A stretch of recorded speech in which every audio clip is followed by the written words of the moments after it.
हाँ जी, तो सबसे पहले मेरे पुराने वाले वीडियो को इतना प्यार और सम्मान और इज़्ज़त देने के लिए और अपने लाइक से न्यौछावर करने के लिए बहुत धन्यवाद। जैसे कि मैंने कहा था, जैसे ही 500 लाइक्स कंप्लीट हो जाएँगे, सेकंड पार्ट आ जाएगा और अपने वादे का तो देखो मैं हूँ पक्का, शुरू से, बचपन से। बस मैथ्स में फ़ेल होता था बट बाकी सारे वादे मेरे पक्के थे। एनीवे, तो हम आज इस वीडियो में अपनी जर्नी को कंटिन्यू करेंगे और आज जो मैं आपके साथ डिस्कस करूँगा, वो होगा हाउ टू स्टार्ट। मैं कौन हूँ, मैं कहाँ से आया। दोस्तों, एक बार अगर आपने मेरा पहला पार्ट 1 वाला वीडियो नहीं देखा है तो मैं आपसे दरखास्त करूँगा कि सबसे पहले पार्ट 1 में जाइए, फटाफट उस वीडियो को देख लीजिए, 50 मिनट का है। और उसके बाद यहाँ पे इस वीडियो में आना और उसके बाद हसल कर भाई, हसल कर, वी हसल हार्ड। आपको कैसे करना है सब बताऊंगा, ठीक है। और टाइम वेस्ट नहीं करेंगे, फटाफट शुरू करते हैं। बहुत मज़ा आने वाला है। दिमाग के ढक्कन छोड़ो, आज तो शैंपेन की बोतलें खुल जाएंगी दिमाग की। तो लाइक ठोक दो। इस बार वीडियो का लाइक टारगेट मैं दे रहा हूँ 600 लाइक्स। 600 लाइक्स ले आइए और उसके बाद पार्ट 3 ले जाइए। नमस्ते, आइए शुरू करते हैं। तो जी आप गए यूट्यूब पे, आपने सोचा जी डिजिटल मार्केटिंग के बारे में कुछ रिसर्च करी जाए। अब आप हैं 18 साल के 25 साल के बीच में और आपको समझ में नहीं आ रहा है कि भाई कहाँ से करूँ। तो नेचुरल सी बात है, आप यूट्यूब पे गए और आपने लिखा डिजिटल मार्केटिंग और वहाँ पे आपको सूट कोट पहन के लोग आ गए एक शानदार चमचमाती दुनिया का इंट्रोडक्शन देने, जहाँ पे आपका वो जो गवर्नमेंट जॉब का सपना था जो पूरा नहीं हो रहा है बहुत टाइम से, या एमबीए का सपना जो पूरा नहीं हो रहा है टाइम से, कोई दिक्कत नहीं, आप यहाँ पे बड़े रोचक पने के साथ अपना करियर स्टार्ट कर सकते हैं। और यहीं पे 90% लोग गलती कर देते हैं बिकॉज वो ये प्रॉब्लम्स करते हैं। सबसे पहले तो बहुत सारे वीडियोस देखते हैं। देखो जी, मुझे एक बात बताओ, चलो वीडियोस आपने देख लिया, आपने बहुत सारे वीडियोस देखे, एक बंदे के, दूसरे के, तीसरे के, चौथे के, पांचवे के, छठे के, सातवें के, आठवें के, नौवें के, 10वें के, ठीक है। और आपने ये बना लिया कि भैया आज की डेट में ना एजुकेशन हो चुकी है डेमोक्रेटाइज, ठीक है, एजुकेशन हो चुकी है डेमोक्रेटाइज। तो मैं क्या करूँगा सर, मैं देखो मैं बिलीव करता हूँ कि हर चीज़ ना फ्री में मिल सकती है, इंटरनेट पे हर चीज़ फ्री में मिल सकती है। तो मैं मैंने भी अपनी जर्नी फ्री कोर्सेज से शुरू करी थी, बट फ्री कोर्सेज जो है ना, जो ऑलरेडी ब्लॉग्स में लिखा हुआ है ना, वही चीज़ें आपको बताते हैं, ठीक है। एक बात तो देखो यार, मान लो मेरी बात सीधी सीधी, there is no such thing as free lunch, ठीक है। अगर आपको लगता है कोर्स करना का मतलब होता है फॉर इन्फॉर्मेशन, गलत जवाब। इन्फॉर्मेशन नॉलेज नहीं होती, इन्फॉर्मेशन एक्सपीरियंस तो बिल्कुल नहीं होती। मैं नहीं कह रहा फ्री कोर्सेज बेकार हैं, बट फ्री कोर्सेज सफिशेंट नहीं है। कितने भी बड़े बड़े वीडियोस देख लीजिए आप इंटरनेट पे, जिसके मर्जी देख लीजिए। अगर आपको एक प्रॉपर कोर्स करना है, you need assignments, you need quizzes and you need a mentor, तब जाके कोर्स कंप्लीट होता है। फल भी जब जब करना तो अच्छा जाऊंगा, नहीं बनोगे। शक्तिमान तो बिल्कुल नहीं बनोगे, मैं पहले बता रहा हूँ। और मैंने भी 17-17 घंटे, 20-20 घंटे, कुछ नहीं होता है। आप उन फ्री कोर्सेज को देखते हो, तालियां बजाते हो, वो बंदा एड रेवेन्यू कमाता है, घर चले जाता है, उसका पेट पल गया, आपने कुछ भी नहीं करा। ये सब चीज़ें जो हाथ चलाने वाली चीज़ें, इनके लिए असाइनमेंट्स चाहिए, क्विजेस चाहिए, मेंटोर चाहिए, चाहिए चाहिए चाहिए चाहिए चाहिए, जो आपका हाथ पकड़ के आपको एक रास्ते से दूसरे रास्ते पे ले जाए सक्सेसफुली, थोड़ी थोड़ी हैंड होल्डिंग करके। ओके, तो ये हो गया कि भैया बहुत सारे फ्री कोर्सेज देख लिए, फ्री वीडियोस देख लिए, दवा दवा के। उसके बाद क्या है, देखो जी, बड़ी ऑब्वियस सी बात है, जो चीज़ एक्सपेंसिव है ऑब्वियसली वही तो अच्छी होगी ना, राइट। तो मैं क्या करूँगा सर, मैं एक ऑफलाइन कोर्स ज्वाइन कर लेता हूँ, क्योंकि मेरे को लगता है कि अगर मैं 50,000 रुपीज़ दूंगा तो उसके बाद मेरा लाइफ सेट हो जाएगा। गलत जवाब। फिर से मैं बताता हूँ गलत जवाब क्यों है। सबसे पहले, डिजिटल मार्केटिंग का कोई भी कोर्स AICTE अप्रूव नहीं है। समझ रहे हो आप, AICTE अप्रूव्ड ही नहीं है।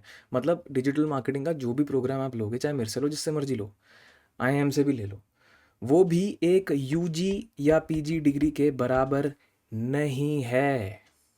समझ आ रहे हो? It is not an alternative to MBA, it is not an alternative to BCom, BBA, BPharm, BA, ओ ये सब, it is not an alternative. तो ये जो 50,000 रुपये आप यहाँ पे देना चाहते हैं ना ऑफलाइन कोर्सेज को, एंड सबसे ज़्यादा प्रॉब्लम पता है कब होती है, जब आप अफोर्ड नहीं कर सकते। जब आपको ये 50,000 रुपये नेचुरली आप अफोर्ड नहीं कर सकते और आप लोन लेके एक क्लासरूम में पढ़ने जा रहे हैं, वाइट बोर्ड पे डिजिटल मार्केटिंग, जो कि बड़े आराम से प्यार से डिजिटली पढ़ाई जा सकती है मेरे भाई। डिजिटल मार्केटिंग बोला है ना, तो डिजिटल पढ़ोगे तो ही तो थोड़ा सा इफेक्टिव रहेगा। वाइट बोर्ड पे वहां पे बैठ के वो आपको फनल समझाएगा, उससे मिलेगा क्या? क्या मिलेगा? कुछ नहीं मिलेगा। और मैं बताता हूँ होता क्या है। जब हम लोग वहाँ जाते हैं ना, तो वहाँ पे लड़कियाँ होती हैं, लड़के होते हैं, और यूजुअली जो ये ऑफलाइन कोर्सेज जो आपको बोलते हैं क्लासरूम में बैठ के आपको पढ़ाएंगे ऐसे सूट कोट पहन के, ये सारे बंदे एक से बढ़कर एक छिछोरे लोगों को लाते हैं क्लास में। और वहाँ पे क्योंकि माहौल नहीं होता, एटमॉस्फेयर नहीं होता, एम्बियंस नहीं होती, पढ़ाई करने का कोई इन्वायरमेंट ही नहीं होता, ना कोई इम्पेटस होता है, ना इंसेंटिव होता, कुछ नहीं होता, तो वो लोग वहाँ पे आते हैं, चल पिंकी यार आज क्लास बंक कितने वैसी ऐसी वैसा कुछ समझ नहीं आता, मोमोज खाएगी। सॉरी ओवर एक्टिंग कर रहा हूँ, बताने के लिए, एम्फोसाइज करने के लिए, नहीं तो बोर हो जाओगे आप, ठीक है? तो मेरे को माफ़ कर देना अगर आपको लग रहा है कि अरे तो बड़ा अनप्रोफेशनल जा रहा है। I am just trying to make it engaging for you guys, okay? तो ये होता है। मोमोज खाएगी क्या आज? छोड़े, आज गेड़ी मारे क्या आज? आज ये लक्ष्मी नगर घूमे क्या आज? क्या यार पांडव नगर चले क्या आज? यार एक मैंने चॉकलेट पान वाला मोमो आया वो खाए। टाइम क्यों वेस्ट कर रहा है यार? जब कोई चीज़ डिजिटली आप सीख सकते हो, ये सब करके मिलेगा क्या सर? एक्सपोजर मिलता है, किस किस चीज़ का एक्सपोजर मिलता है? गेड़ियाँ मारने का? किस चीज़ का मिलता है एक्सपोजर, मुझे बताओ। या तो आप फिर प्रॉपर, जैसे प्रॉपर बड़े एस्टैब्लिश इंस्टीट्यूट्स होते हैं, वहाँ पे आप जाइए और वहाँ पे आप देख लीजिए कि किस तरीके से कराया जाता है। अगर आप ट्रूली अफोर्ड कर सकते हैं तो दीजिए ना। लेकिन अगर आप ऐसे वो कर रहे हैं जो कि बंदा आपसे बिल्कुल ऐसे हिंदी में बात कर रहा है, वो आपको बोल रहा है क्या क्या बोल रहा है, देखो पट्टियाँ देखो क्या पढ़ाते हैं सर जी, आपको गारंटी दे देंगे सर आपकी तो जॉब पक्की है सर, पक्की है पक्की। ऐसा करिए सर, आप एक काम करिए, 50,000 रुपये अभी क्यों दे रहे हैं, आपने पहले जॉब लगवा लीजिए फिर पैसे दे देना। अरे सर बढ़िया है ना। एक बात बताओ, अगर पहली बात तो देखो, there are always terms and condition attach, ये बात तो बड़ी सीधी सी बात है ना। अगर गारंटीड जॉब ये सब करके मिलनी थी तो पूरी दुनिया पागल है तो जी के पीछे भाग रही है। नहीं, ये लोग तो फिर अन्नदाता हुए ना पूरे देश के, इन्होंने तो जॉब लगानी है। ना आपने 12वीं क्लास ढंग से करी, ना आपको इंग्लिश आती है, ना अभी आपको कोई मार्केटिंग की फाउंडेशनल नॉलेज है, आप चले गए जी भैया अपना कुर्ता पजामा पहन के पीछे बक्सा टांग के स्प्लेंडर चला के कि भैया मैं तो व्हाइट बोर्ड के साथ क्लासरूम में पढ़ूंगा, मेरी जॉब पक्की है। ये थोड़ा आपको फ्लावरी लैंग्वेज नहीं लगती? आपको नहीं लगता कि थोड़ा सा अनरियलिस्टिक है? अब किसी इंस्टीट्यूट का नाम मत लेना जो के से शुरू होता है, ना ही मैं उस पर वीडियो बनाऊंगा। बहुत सारे लोग पूछते हैं, मैं इतना तो बोल सकता हूँ आपको, वहाँ पे भी किसी में भी चले जाओ, उधर भी कुछ नहीं तो 60% लोगों की जॉब नहीं लगेगी, because there are lot of factors which these institutes do not account for before onboarding students. There are tons and tons of factors. It is by design इस तरीके से बनाया गया है कि भाई लिमिटेड जॉब्स हैं, लिमिटेड रोल्स हैं, कंपनीज अपने कैंडिडेट्स की क्वालिटी को नीचे नहीं गिराएगी। You need to pass through some experience, you need to pass through some stages of mentorship, you need to pass through some stages of wisdom, जो कि आप एक सर्टन टाइम के बाद ही ला सकते हो। एक 3 मंथ प्रोग्राम, एक 6 मंथ प्रोग्राम, एक 9 मंथ प्रोग्राम में कोई पटाखे नहीं फटेंगे, कोई मिरेकल्स नहीं होंगे, ठीक है? ज़्यादा से ज़्यादा आपकी एमटी की ही जॉब लगेगी, और एमटी की रोल भी प्रोबेशनरी पीरियड पे होती है with a bond of 2 years होती है। So if you can not afford a course worth 2 पेटी, 3 पेटी, 4 पेटी, एंड फिर भी आप जा रहे हो because you have been assured these people, यार आपको क्या लग रहा है ये चैरिटी कर रहे हैं क्या यार? आपको सच में ये इंस्टीट्यूट चैरिटी कर रहे हैं? आपको तो मतलब बड़ा ऐसे से लगता है, अरे यार हाउ टू स्टार्ट, अरे यार ये के वाला इंस्टीट्यूट ज्वाइन कर लेता हूँ, या आई वाला इंस्टीट्यूट ज्वाइन कर लेता हूँ, या कोई और भी एक और भी होते हैं, डी से शुरू होते हैं, तो हर इंस्टीट्यूट ने अपने सामने डिजिटल लगा लिया तो डिजिटल इंस्टीट्यूट बन गया, राइट? ऑब्वियस सी बात है ना? और ये लोग तो प्रॉमिस कर रहे हैं, promise promise promise promise promise, तो जी प्रॉमिस हो गया जी, प्रॉमिस कुछ नहीं होता इस प्रॉमिस से मेरे भाई। और मैं आपको बताता हूँ, गलत मेंटोर भी, अभी आप ये देखो कि 80% of the students hate digital marketing because they never signed up for education, they signed up for false promises, झूठे वादे। आपको तो ये था ना, ठीक है यार देख लेंगे, थोड़ा बहुत घूम फिर के पकड़ लेंगे भाई, इस सब्जेक्ट को ना खाना पीना सोना मरना जीना 24 घंटे सीख, 24 घंटे आपके दिमाग में होगा ना, तभी आप कहीं जाके पहुंचोगे। ये भैया जी मैं तो 50,000 का कोई कर लेता हूँ, 60,000 का अरे नहीं होगा मेरे भाई, सीरियसली कह रहा हूँ। इससे अच्छा तो आप पहले कोई छोटा प्रोग्राम पकड़ लो, इवेल्युएट तो करो कि मुझे एक्चुअली में यहाँ जाना है या नहीं। क्या पता you are not cut out for it, but you don't want to give a chance, you just say नहीं नहीं, अरे गवर्नमेंट जॉब में 7 साल फेल हो गए, अरे यार 5 साल मेडिकल में फेल हो गए, अरे हाँ जी मैं यहाँ चले जाता हूँ। क्या मिलेगा यार? ये भी तो करियर है ना, यहाँ पे भी तो लोग एक लर्निंग कर्व के थ्रू जाएंगे ना, which is 1 to 2 years before you can even get an internship, depending on कि आपका कैलिबर कितना है, नहीं, राइट। एंड गलत मेंटोर में पड़ जाएंगी जी, आपको बोलेंगे जी कोई इंग्लिश नहीं चाहिए, कोई स्किल नहीं चाहिए, कोई जॉब नहीं चाहिए, हमारा कोर्स करो, हमारा कोर्स बहुत सफिशेंट है आपके लिए। भैया आड़ी टेढ़ी उल्टी पुल्टी कंपनीज में डालना है तो मैं भी अपने 3,000 वाले प्रोग्राम में सबको जॉब गारंटी दे देता हूँ, कल माला माल बन जाऊंगा। इतने सब्सक्राइबर्स और फॉलोअर्स तो हैं जो कि मेरी बातों को मैं यकीन करेंगे। मैं क्यों नहीं करता हूँ ये सब? मैं क्यों नहीं बोलता भैया जॉब गारंटी ले लो? बिकॉज ये करियर का सवाल है यार, करियर है ये, करियर। इसकी कोई गारंटी कैसे ले सकता है? क्या आप अपनी हेल्थ की गारंटी ले सकते हो? क्या आप ये बोल सकते हो कि आज आप सोने जाओगे और कल आप पक्का उठ जाओगे? क्या पता कोई अर्थक्वेक आ जाए, क्या पता आपकी बॉडी में कोई सेल उल्टा पुल्टा हो जाए, क्या पता आपको सांस ना आए। ये गारंटी के पीछे जो आप लोग भाग रहे हैं ना, गारंटी दे दो, गारंटी दे दो, गारंटी दे दो, इसीलिए आप फेल हो रहे हैं। आप रिस्क लेना ही नहीं चाहते। नहीं लूँगा, एक फ्री फेज से गुजर के, फिर एक पेड प्रोग्राम करके, फिर एक इंटर्नशिप के थ्रू जाके, फिर एक जूनियर लेवल जॉब, फिर धीरे धीरे करके ऊपर। Nobody wants to get rich slowly, everybody wants to go to heaven, nobody wants to die. That's the thing, that's the problem. And ये मेंटोर्स देख, आपको लगता है ये बंदा भाई सूट कोट में आ गया, उसकी जो लुक अच्छी है, उसकी टोनैलिटी अच्छी है, उसका कॉन्फिडेंस अच्छा है, उसका डिमीनर अच्छा है, तो भैया भाड़ में गया लॉजिक तेल लेने। तो ये जुगाड़ू तरीके आप लगाते हैं। नहीं तो फिर चलो इन सब से आपका हो जाता है तो जो भैया हम ना वर्कशॉप कर लेते हैं, ये जी over hyped. I will make you a digital marketer in 5 days. I will make you a digital coach within 3 months. I will make you this, I will make you that. आप एक काम करिए, हमारा वेबिनार ज्वाइन कर लीजिए. Join my free webinar where I will teach you how you can become a world-class digital marketers and get foreign clients with a lot of millions of dollars and I will teach you. क्या bullshit है भाई ये? क्या bullshit है? वही बात है ना, ये लोग आपकी इन इनसिक्योरिटीज़ का फ़ायदा उठा के ये वर्कशॉप्स लाते। अब अगेन मेरे को हेट मत करना, मैं सब की बात नहीं कर रहा हूँ। Some people like Siddharth Rajshekhar, Saheli Chatterjee, and there are some handful of good people. मैं नहीं कह रहा कि सब बेकार है, बट मैं कह रहा हूँ 90% अभी भी आपको पागल बनाने में ही लगेगा। There are still good people, there are 10% of the people are actually good and I respect them, kudos to them, but still 90% people are still trying to fool you. And इसको पता हम क्या बोलते हैं? इसको हम बोलते हैं फ्रंट एंड ऑफर। ये मैं आपको अभी नीचे जाके वीडियो में और ढंग से समझाऊंगा। इवन कोचेस को पता है कि यार 5% से तो कम लोग तो हमारी चीज़ों को अप्लाई कर पाएंगे, इसीलिए वो अपने सारे कोर्सेज में जार्गन डाल देते हैं। जार्गन मतलब उल्टी पुल्टी कॉम्प्लिकेटेड लैंग्वेज की आपको शुरू शुरू में तो बड़ा आसान बताएंगे और उसके बाद ऐसे ही कुछ वीडियोस बना देंगे, ऐसे ही कुछ आपको लाइव सेशंस दे देंगे कि जो आपको एक मतलब बिल्कुल बाउंसर जाएगा यहाँ से। क्या फ़ायदा है? What is the point? लड्डू फ़ायदा, 0 पॉइंट, ठीक है। एंड ये तो ऐसा होता है कि भैया कैप्सूल खा लो जी, और मतलब एक होती ना, एक लाल गोली, एक ब्लू गोली, मैट्रिक्स की मूवी में थी ना, ये लाल गोली खा ले कल से तू डिजिटल मार्केटर। क्या कर रहे हो भैया? ये मत करो, ठीक है। ये इसको पता हम क्या बोलते हैं? इस पूरे प्रोसेस को हम क्या बोलते हैं? इसको हम बोलते हैं शॉर्ट कट लेना। और आप लेने की कोशिश कर रहे हैं।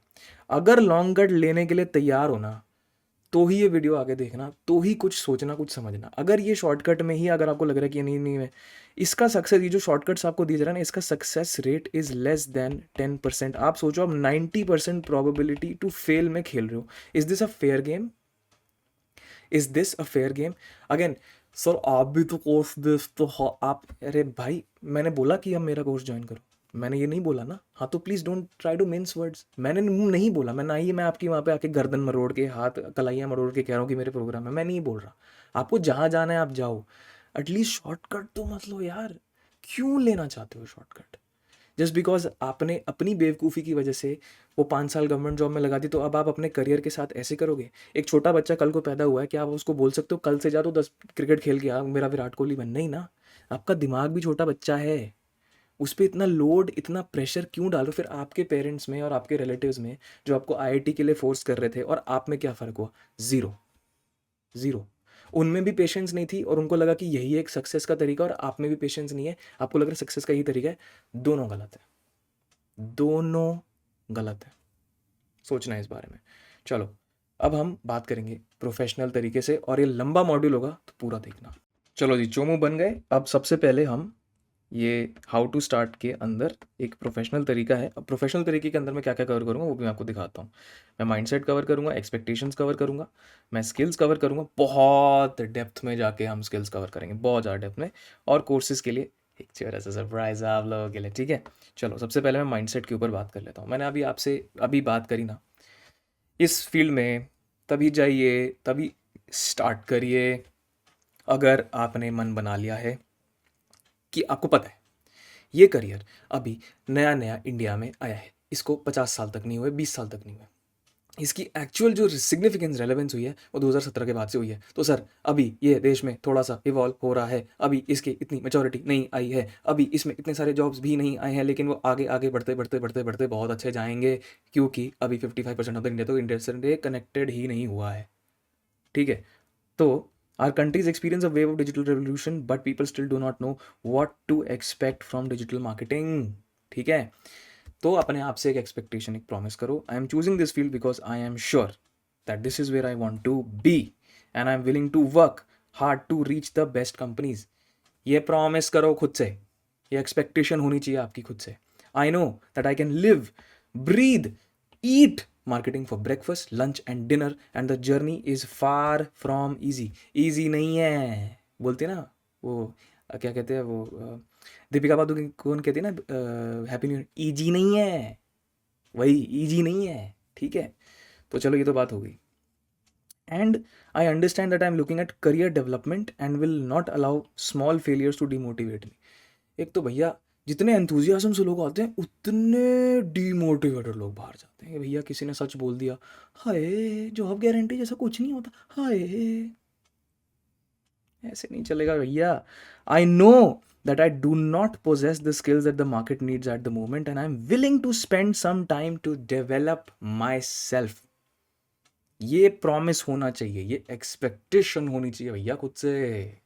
आई will not rush into making hasty, hasty समझते हो, हेस्टी बोल रहा हूँ, हेस्टी नहीं बोल रहा हूँ, हेस्टी मतलब जल्दीबाजी वाले, that can compromise the course of my career and pull me back several years into a wormhole। बोले तो ब्लैक होल, बोले तो कतई कहीं नहीं, जेल में, ठीक है। And I promise to look for a job where my prospects of learning is greater than earning for the next 2 years and progressively focus on earning more. सही है बेटा, क्या बोल रहा हूँ, learning greater than earning for the next 2 years। Intern वालों सुन लो, जितने भी यहाँ पे 80% लोग आते हैं, learning greater than earning for more than 2 years। And I expect to get cross functional experience. Cross मतलब एसईओ का भी थोड़ा, एसएमओ का भी थोड़ा, पीपीसी का भी थोड़ा, सबका थोड़ा थोड़ा, मिठा मिठा प्यारा प्यारा, बोला बोला। इतना तो अपने आप से उम्मीद रख सकते हो ना कि अगर मुझे एसईओ में कंफर्टेबल होने लग गया, मैं कोशिश करूंगा, छलांग मारूंगा कि सर मुझे प्लीज़ थोड़ा दूसरा काम भी दे दो, प्लीज़ सर दे दो, ठीक है। And I expect to work at least 1 project every single domain. At least एक डोमेन में तो सिंगल प्रोजेक्ट मिले ना, एक एक डोमेन में, चाहे एसईओ का एक प्रोजेक्ट पकड़ लिया, एक कंटेंट का पकड़ लिया, एक एसएमएम का पकड़ लिया, एक आपका ये एक्सपेक्टेशन होना चाहिए यार, हर चैनल हर फील्ड से एक एक प्रोजेक्ट मेरे को मिलना चाहिए। And expect to find opportunities before myself, before I can pay any kind of expectation from the company that I am working in. Basically ये थोड़ा सा गलत हो गया, एक्सपेक्ट टू फाइंड लर्निंग। एक तो ये जो आपका ये है ना, सर मेरे को कंपनी अपॉर्चुनिटी देगी तो मैं सीखूंगा, मैं उसके अलावा कहीं जाके चद्दर ओढ़ के सो जाऊंगा, अरे सो जाइए फिर। कंपनी की रिस्पॉन्सिबिलिटी नहीं है आपको लर्निंग अपॉर्चुनिटीज़ देना, आपकी खुद की रिस्पॉन्सिबिलिटी है, खुद की रिस्पॉन्सिबिलिटी है ये। और अभी जो नीचे हम बात कर रहे हैं ना, वो फाउंडेशंस हैं, वो एक इतनी तगड़ी फाउंडेशंस है, और 100 मैं बोलूँगा 99.9% लोग इन फाउंडेशंस को ध्यान ही नहीं देते, नहीं देते। और इसीलिए मैं आपकी ये सारी फाउंडेशंस क्लियर कराऊंगा। अगर थोड़ा सा भी सीरियस हो ना, थोड़ा सा भी, इतो सा भी, तो बिना कंप्लेंट करे एंड तक वीडियो देखना, क्योंकि चटाक मटाक ट्रांजिशन नहीं आएंगे। चलो ठीक है, तो ये क्लियर हो गया, मैंने आपसे माइंडसेट और एक्सपेक्टेशंस क्लियर कर दिया। अब हम जाएंगे फंडामेंटल्स के ऊपर, जो फाउंडेशंस आपकी क्लियर होनी चाहिए। अगर वो क्लियर होंगी तभी आप अपनी एक्चुअल लर्निंग जर्नी को स्टार्ट कर पाओगे। कोर्स में एनरोल करना सबसे आसान काम है, और कोर्स के बारे में भी तो थोड़ा सा पढ़ना होगा ना। क्या कहते हैं जीतू भैया, आईआईटी को यू नो आईआईटी में जाने से पहले जेई जेई को तुम जेई कर रहे हो ना, पहले पेपर को तो पढ़ो। क्या बोला था उसने, 40% चाहिए, ये जालिम दुनिया 40% चाहिए पास होने के लिए। वो तो उसको तो लगा था 90% चाहिए, लेकिन एक्चुअल पेपर में 40% चाहिए। तो पहले फील्ड में जाने से पहले फील्ड की फाउंडेशंस को तो पढ़ लो, पता तो कर लो कि भैया आगे आने क्या वाला है। तुम पेपर को पढ़ोगे तभी तो पेपर पास कर पाओगे। तुम पढ़ने लग जाते हो जी भैया दुनिया भर की रिलेटिविटी। अपना फोकस थोड़ा सा लेज़र विजन वाला रखो। चलो नेक्स्ट आ जाइए। सबसे पहले हम शुरू करेंगे फंडामेंटल्स, आपको क्या क्या आना चाहिए, राइट। अब मैं स्किल्स पे जाऊंगा, ठीक है। सबसे पहले आपको क्या क्या आना चाहिए, मैं आपको बोल चुका हूँ डिजिटल मार्केटिंग में पहले मार्केटिंग है फिर डिजिटल है, इसीलिए मैंने पहले मार्केटिंग रखा है फिर डिजिटल रखा है, आप यहाँ पे देख सकते हैं, है ना। तो इसके लिए सबसे पहले आपको मार्केटिंग सीखनी पड़ेगी, आपको मार्केटिंग पढ़नी पड़ेगी। अच्छा, सीखने का मतलब, हाँ सर इसके लिए भी कोई कोर्स होता है क्या? नहीं यार, गूगल सर्च करो ना, करो। सबसे पहले आप गूगल सर्च करो 4 P's ऑफ मार्केटिंग क्या होते हैं, ठीक है, और 5 C's ऑफ मार्केटिंग क्या होते हैं। Product, price, place, promotion, company, competitors, customers, competitors, collaborators, climate. ये सारी चीज़ें होती हैं। एक प्रोडक्ट को हम मार्केट करें तो प्रोडक्ट के अंदर क्या एट्रीब्यूट्स होने चाहिए जिसकी वजह से वो बिकेगा, क्या प्राइसिंग स्ट्रैटेजी होनी चाहिए, कितना ऐसा मैं ऑप्टिमल प्राइस रखूँ जिससे मेरी डिमांड स्टेबलाइज हो जाए और मेरे पास ज़्यादा अच्छी रेवेन्यू है, मेरे मार्जिन्स प्रोटेक्टेड रहें, मेरी सप्लाई चेन भी सही रहे, कहाँ कहाँ मैं बेच सकता हूँ, कौन से चैनल्स की मैं बात कर रहा हूँ, ऑनलाइन बेचूँ, ऑफलाइन बेचूँ, ई कॉमर्स करूँ, राइट, ट्रेड शोज़ करूँ, कहाँ करूँ, क्या क्या होगा, कौन से टैक्टिक्स और कौन से मेथड्स की वजह से एक प्रोडक्ट एक्चुअली मार्केट में जाता है, सेल होता है, उसकी परसेप्शन क्रिएट होती है, उससे लोगों को आदत हो जाती है उस प्रोडक्ट की, वो हैबिचुअल बायर्स बन जाते हैं, राइट। कंपनी के अंदर ऐसी कौन सी कॉम्पिटिटिव एडवांटेज है, कंपनी में ऐसा क्या स्ट्रेंथ, वीकनेस, अपॉर्चुनिटीज, थ्रेट, ऐसी क्या क्या चीज़ें हैं कंपनी के अंदर जो उसके मार्केटिंग के प्रोसेस को स्ट्रीमलाइन कर देगी, जो उसकी मार्केटिंग को वैल्यू एडिशन के लैडर पे बहुत ऊपर ले जाएगी। किस टाइप के कस्टमर से हम डील कर रहे हैं, क्या वो कस्टमर्स बहुत हाई इनकम ग्रुप वाले हैं, क्या वो कस्टमर्स बहुत लो इनकम ग्रुप वाले हैं, क्या वो कस्टमर्स मिडिल क्लास हैं, उन कस्टमर्स की लाइफ की जर्नी क्या रहती है, उन कस्टमर्स की लाइफ के पेन पॉइंट्स क्या रहते हैं, उन कस्टमर्स की लाइफ की हैबिट्स क्या रहती हैं, उन कस्टमर्स की लाइफ के इंटरेस्ट क्या रहते हैं, क्या डिज़ायर्स रहते हैं। हम जिस इन्वायरमेंट में काम कर रहे हैं उसके कॉम्पिटिटर्स किस तरीके से अपने प्रोडक्ट की परसेप्शन में मार्केटिंग की स्ट्रैटेजीज अडॉप्ट करते हैं, हम कैसे उनको बीट कर सकते हैं, हम ऐसी कौन सी टैक्टिक्स, ट्रिक्स कर सकते हैं, कैसे अपने इंटायर मार्केटिंग कॉम्पिटिटिव स्ट्रैटेजी को ऑप्टिमाइज़ कर सकते हैं जिससे हमारे कॉम्पिटिटर्स हमारा मार्केट शेयर ना खाएं और हम अपना मार्केट शेयर रिटेन रखें। हमारे ऐसे कौन से सप्लायर्स हैं, कौन से ऐसे वेंडर्स हैं, कौन से ऐसे पार्टनर्स हैं, कौन से ऐसे इन्फ्लुएंसर्स हैं जो हमारी मार्केटिंग में हमें सपोर्ट करते हैं, क्या रिलेशनशिप्स हमारी उनके साथ एग्जिस्ट करनी चाहिए, ऐसी कौन सी बिलिंग अरेंजमेंट्स हम कर दें, क्रेडिट अरेंजमेंट्स हम कर दें, लॉयल्टी अरेंजमेंट्स हम कर दें कि वो हमारे साथ टिके रहें, तभी हमारा प्रोडक्ट मार्केट में सक्सेसफुल होगा, तभी हमारी मार्केटिंग सक्सेसफुल होगी। क्लाइमेट होता है जी, ऐसी कौन सी पॉलिसीज़ है गवर्नमेंट की जिससे हमारे मार्केटिंग प्रोसेस में डिसरप्शंस कॉज हो सकती हैं, क्या इंटरेस्ट रेट्स ज़्यादा हैं, क्या इंटरेस्ट रेट्स कम हैं, क्या हमारा स्टॉक प्राइस इंडेक्स ऊपर जा रहा है, स्टॉक प्राइस इंडेक्स नीचे जा रहा है, क्या हमारे पॉलिटिकल नेता लोग हमारे प्रोडक्ट या इंडस्ट्री में कुछ रिस्ट्रिक्शंस लेके आ रहे हैं जिस वजह से वो चीज़ें हम अब मार्केट में लेके नहीं जा सकते। ये सारी चीज़ें कितनी इंपॉर्टेंट है, सोचो, आप जो सोचो कितनी इंपॉर्टेंट है। नहीं सर हम डिजिटल मार्केटिंग करनी है, अरे भाई तेरे को मार्केटिंग ही नहीं पता, तुम चलो डिजिटल मार्केटिंग करने। फिर होता है value creation model. Value creation होता है एक बंदा क्या खरीदे, क्यों खरीदेगा। फॉर एग्जाम्पल, मैंने आपको पहले भी बात करी थी, राइट, बोट का, मैं हमेशा बोट का एग्जाम्पल देता हूँ। अगर मुझे JBL वर्सेस बोट में एक कंपैरिजन ड्रॉ करना है कि which is better, I know for a fact कि बोट ज़्यादा वैल्यू ऐड कर पा रहा है फॉर द सेम प्राइस। वो ज़्यादा कंफर्टेबल ईयरबड्स डालता है, वो ज़्यादा प्राइस पॉइंट्स टच कर पाता है, वो ज़्यादा कलर्स लेके आता है, वो ज़्यादा ड्यूरेबल प्रोडक्ट्स लेके आता है। लेकिन JBL on the other hand की जो क्वालिटी होती है वो बहुत प्रीमियम होती है, इसलिए बोट उसको एक पर्टिकुलर सेक्शन में बीट नहीं कर सकता। ये हो गया फीचर वाला वैल्यू मॉडल। एक वैल्यू मॉडल होता है जिसमें हम ये पता लगाने की कोशिश करते हैं कि हमारे सप्लाई चेन में क्या हम ऐसी कुछ ऑप्टिमाइजेशंस करें जिसकी वजह से हमारा प्रोडक्ट मार्केट में जल्दी पहुंच पा रहा है, इसलिए तो वो वैल्यू क्रिएट कर पा रहा है।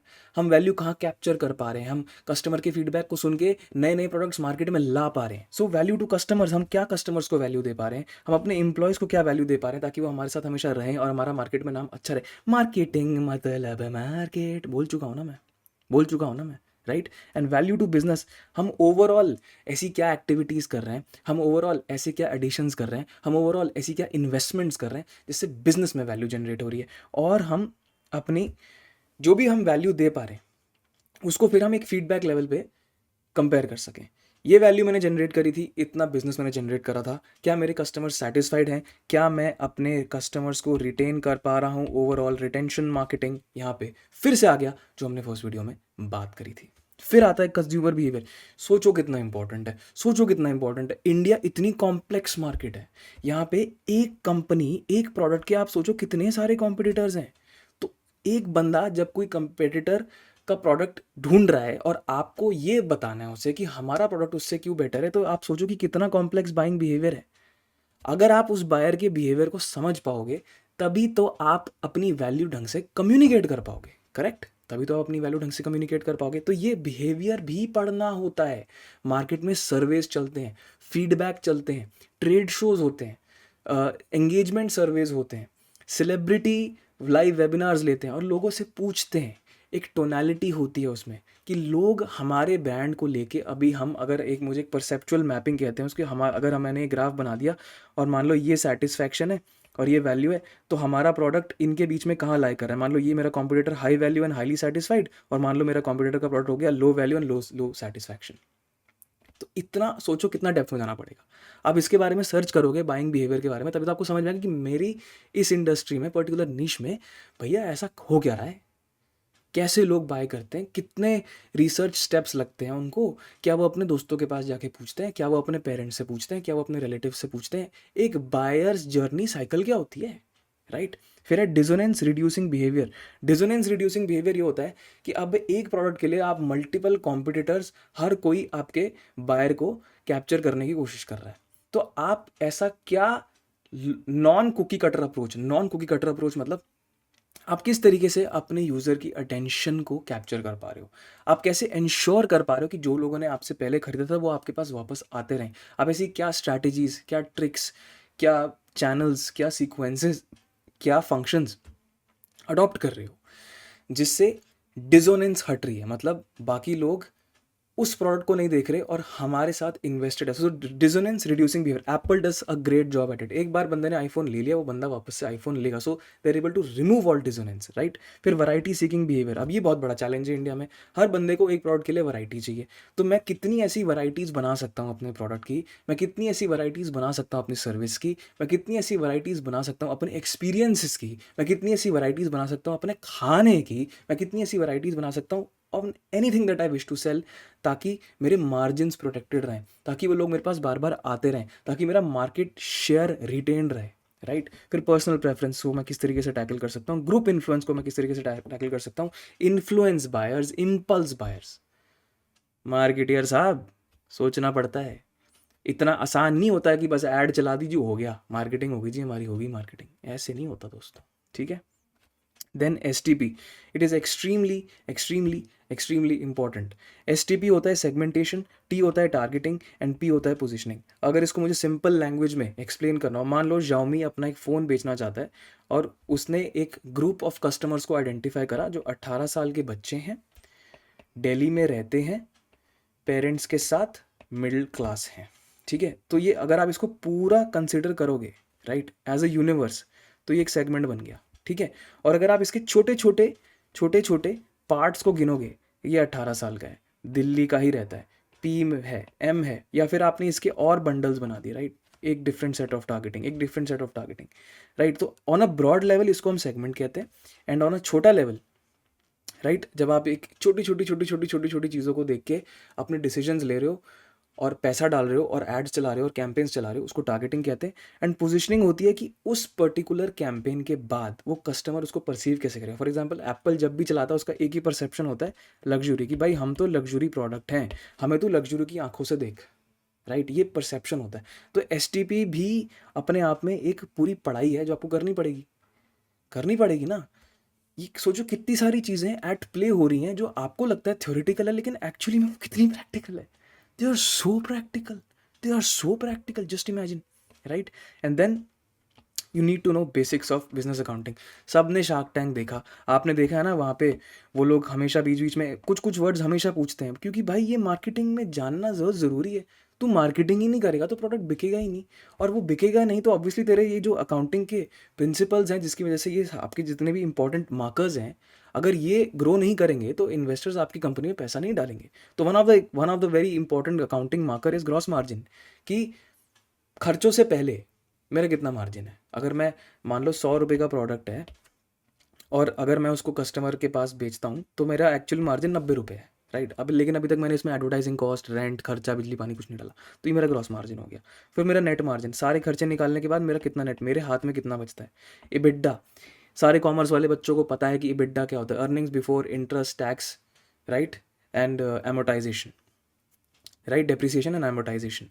फिर ऑपरेटिंग इनकम, मेरे बिजनेस ऑपरेशन से जो इनकम जनरेट हो रही है उसको ऑपरेटिंग इनकम बोलते हैं। फिर पीएटीज, प्रॉफिट आफ्टर टैक्स, सारा खर्चा वगैरह, डिविडेंड वगैरह सब कुछ निकाल के net net net net net सारे खर्चे सब कुछ cut cut cut cut cut करके मेरे हाथ में कितना बचता है। अगर आपको इन चीज़ों के बारे में ही नहीं पता होगा, आपको मार्जिन के बारे में नहीं पता, प्रॉफिट के बारे में नहीं पता, ग्रॉस मार्जिन के बारे में नहीं पता, ऑपरेटिंग इनकम के बारे में नहीं पता, नेट मार्जिन के बारे में नहीं पता, आपको एबिट्टा के बारे में नहीं पता, तो सर कैसे मार्केटिंग करेंगे आप? अपने बजट्स कैसे अप्रूव करवाएंगे? आप अपने मैनेजर से किस तरीके से नेगोशिएट करेंगे कि मुझे अपनी मार्केटिंग के लिए और पैसा चाहिए ताकि हम अपने मार्केट शेयर को रिटेन रख पाएँ और कस्टमर्स की लाइफ में और वैल्यू ऐड कर पाएँ और अपनी पोजीशनिंग रिटेन रख पाएँ? नहीं कर पाओगे ना। सोचो, छोटी छोटी चीज़ें होती हैं, नहीं फॉर डिजिटल मार्केटिंग कर देता हूँ मैं। अरे भाई, तभी तो फेल हो रहे हैं हम, क्योंकि डेप्थ नहीं है हमारे नज़रिए में, हमें बस फट फट फट फट फट फट चाहिए। दूसरा है competitive benchmarking and customer feedback. ये होता है सर, बड़े सारे तरीक़ों से ये हम कर पाते हैं। इसके बारे में मैं डिटेल में आपसे बाद में बात करूँगा। बेसिकली हम टोटली मतलब उसको हीट मैप्स के थ्रू मेजर करते हैं, यूज़र रिकॉर्डिंग्स के थ्रू मेजर करते हैं, टेस्टिंग के थ्रू मेजर करते हैं, कॉम्पिटिटिव ट्रैकिंग करते हैं, कुछ कुछ टूल्स आते हैं। ये थोड़ा डिजिटल उसमें चला गया, बट ओवरऑल अगर ऑन अ स्ट्रैटेजी लेवल मुझे बात करनी हो तो इसका मतलब सिर्फ ये होगा कि हम अपने कस्टमर्स को सीबीआई की नज़रों से देखें, टोटल डिटेक्टिव बन जाए। टोटली वो क्या कर रहे हैं, उनका अगला दाव क्या होगा, वो किस मार्केट को नया टारगेट कर रहे हैं, वो अपने प्रोडक्ट में क्या फीचर चेंज कर रहे हैं वो, और उसके बाद हमारे एग्जिस्टिंग कस्टमर जो हमारे प्रोडक्ट को यूज़ कर रहे हैं उनका क्या परसेप्शन है। देखो, it's a game of perception, marketing totally game of perception है। अगर आपका प्रोडक्ट अच्छा नहीं है ना तो आप कितनी मर्जी मार्केटिंग कर लो, लोग नहीं खरीदेंगे। तो प्रोडक्ट को भी अच्छा करना पड़ेगा, तभी मार्केटिंग अच्छी होगी। और ये इस चीज़ में हम क्या करते हैं, हम इस चीज़ में ये मेजर करते हैं, हम इस चीज़ को इस स्टेप में मेजर करते हैं, राइट। तो मैंने क्या क्या कवर कर दिया, मैंने आपको कवर कर दिया 4Ps 5Cs, value creation model, consumer behaviour, STP, basics of accounting and gross margin, EBITDA, ये सब हम चीज़ें हमने करी हैं। And I have touch small things. अब आपने क्या करना है, इनको गूगल करो, इनको पढ़ो, किताब उठाओ, इनको पहले पढ़ो मेरे प्यारे मार्केटियर्स। पहले ABCD सीखो, सीधा PPC पे मत घुस जाओ। ABCD, ये ABCD है मार्केटिंग की। ये नहीं आएगा तो आप कुछ भी करोगे ना वो हमेशा अनस्ट्रक्चर्ड रहेगा, हमेशा अनस्ट्रक्चर्ड रहेगा। This is like the dead basic most fundamental thing. ये तो आना ही चाहिए, कुछ भी कोर्स कर लो, सब कर लो, ये सबसे पहले आना चाहिए। चलो नेक्स्ट। तो अब समझ आ गई ना कि ठीक है मार्केटिंग ये होता है। अब हम चल सकते हैं डिजिटल पे। तो जब आपको एक होलिस्टिक लेवल ऑफ अंडरस्टैंडिंग हो गई मार्केटिंग के बारे में, तो अब आप डिजिटल फ्रेमवर्क में उस मार्केटिंग को कैसे एग्जीक्यूट करोगे। एक ऑफलाइन प्लेटफॉर्म से अगर आप किसी बंदे को डिजिटल साइड लाना चाहते हो तो आपको किन किन फैक्टर्स का ध्यान रखना पड़ेगा, ये भी तो पढ़ने की जरूरत है। सर निशा जी तो कोर्स में सिखाते नहीं बेटा, नहीं सिखाते। कोर्स में आपको ये सिखाते हैं ले गूगल ऐड अकाउंट खोल, ये इसको ये करो उसको वो कर, पर उसका फ़ायदा क्या है? कुछ फ़ायदा नहीं, क्योंकि आपको ब्रॉड लेवल अंडरस्टैंडिंग तो है ही नहीं। आपको पता ही नहीं चलेगा कि ये जो मैं कर रहा हूँ इसके पीछे इनहेरेंट लॉजिक क्या है। तो वो लॉजिक समझते हैं। सबसे पहला होता है customer journey and lead generation.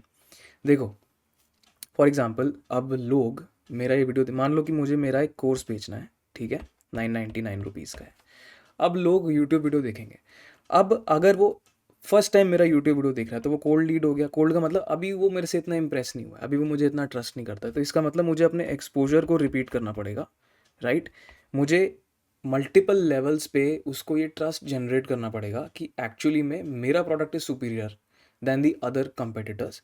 तो अभी एट दिस स्टेज ये जो लीड है, जो पोटेंशियल कस्टमर बन सकता है, हर जो पोटेंशियल बंदा है, जिस बंदे में पोटेंशियल है ना आपका प्रोडक्ट खरीदने की, वो लीड है, कोल्ड है। अब धीरे धीरे धीरे वो मेरे वीडियोस और देखता है और वो धीरे धीरे वार्म लीड बन जाता है, मतलब उसकी फीलिंग्स ऑफ अफेक्शन मेरी तरफ बढ़ जाती है, उसका ट्रस्ट का लेवल बढ़ जाता है, राइट। एंड अब वो धीरे धीरे कंसिडरेशन स्टेज पे आ गया, वो चाहता है, अब वो एक्चुअली में कंसिडर कर रहा है कि हाँ यार धीरज का प्रोग्राम बेटर हो सकता है, बिकॉज मैंने इनकी बहुत सारी वीडियो देखी एंड वो बंदा एकदम cut to the chase, straightforward honest बात करता है, तो हो सकता है कि मुझे इसका एक्चुअली प्रोडक्ट एक बार एटलीस्ट चेकआउट तो कर लेना चाहिए। तो अब वो कोल्ड स्टेज से वार्म स्टेज पे आ गया। और एक होता है हॉट। हॉट होता है कि अब वो बिल्कुल रेडी है, टोटली रेडी है कि हाँ यार अब मेरे को बिल्कुल सही लग रहा है, बंदा अच्छा है, जेन्युइन है, सही बढ़ाता है, मेरे को उसकी बात में मज़ा आता है, मैं उससे सीखना चाहता हूँ, मुझे लगता है कि वो मेरी लाइफ में वैल्यू ऐड करे, अट मारी एक सेल। ठीक है। तो अगर आप अपनी लीड्स को क्वालिफाई नहीं कर पा रहे, इसको हम क्या बोलते हैं, इसको हम कहते हैं क्वालिफिकेशन, राइट। अगर आपको यही नहीं पता कि मेरी जो वेबसाइट पे लीड्स आ रही हैं या मेरे जो सीआरएम, हमने सीआरएम की बात करी थी, राइट, सीआरएम में सारी क्वालिफिकेशंस होती है, लीड की स्कोरिंग होती है, अगर आपको याद है तो, नहीं याद है तो आई बटन में जाके पहला वीडियो देखो, हमने इस पर बात करी थी। तो तभी जाके आप एक्चुअली में अपनी लीड्स को कन्वर्ट कर पाओगे, उसको सेल्स में आगे ले जा पाओगे। फिर होता है फनल। अब जब हम एक सिंगल आदमी की बात करें, दो आदमी की बात करें, तब तो हम कस्टमर जर्नी को बस एक माइक्रो लेवल पे पढ़ रहे हैं, लेकिन अगर हम इसको एक बड़े लेवल पे, मोटे लेवल पे पढ़ें, जिसमें हम अपने सारे सेगमेंट्स को इकट्ठा कर लें, राइट, कि फॉर एग्जांपल धीरज ने एक मार्केटिंग कैंपेन लॉन्च करा था और 100 लोग एक्चुअली वेबसाइट पे आए थे, राइट। उन 100 में से 50 लोगों ने एक्चुअली क्लिक करा और 50 में से 3 लोगों ने खरीदा।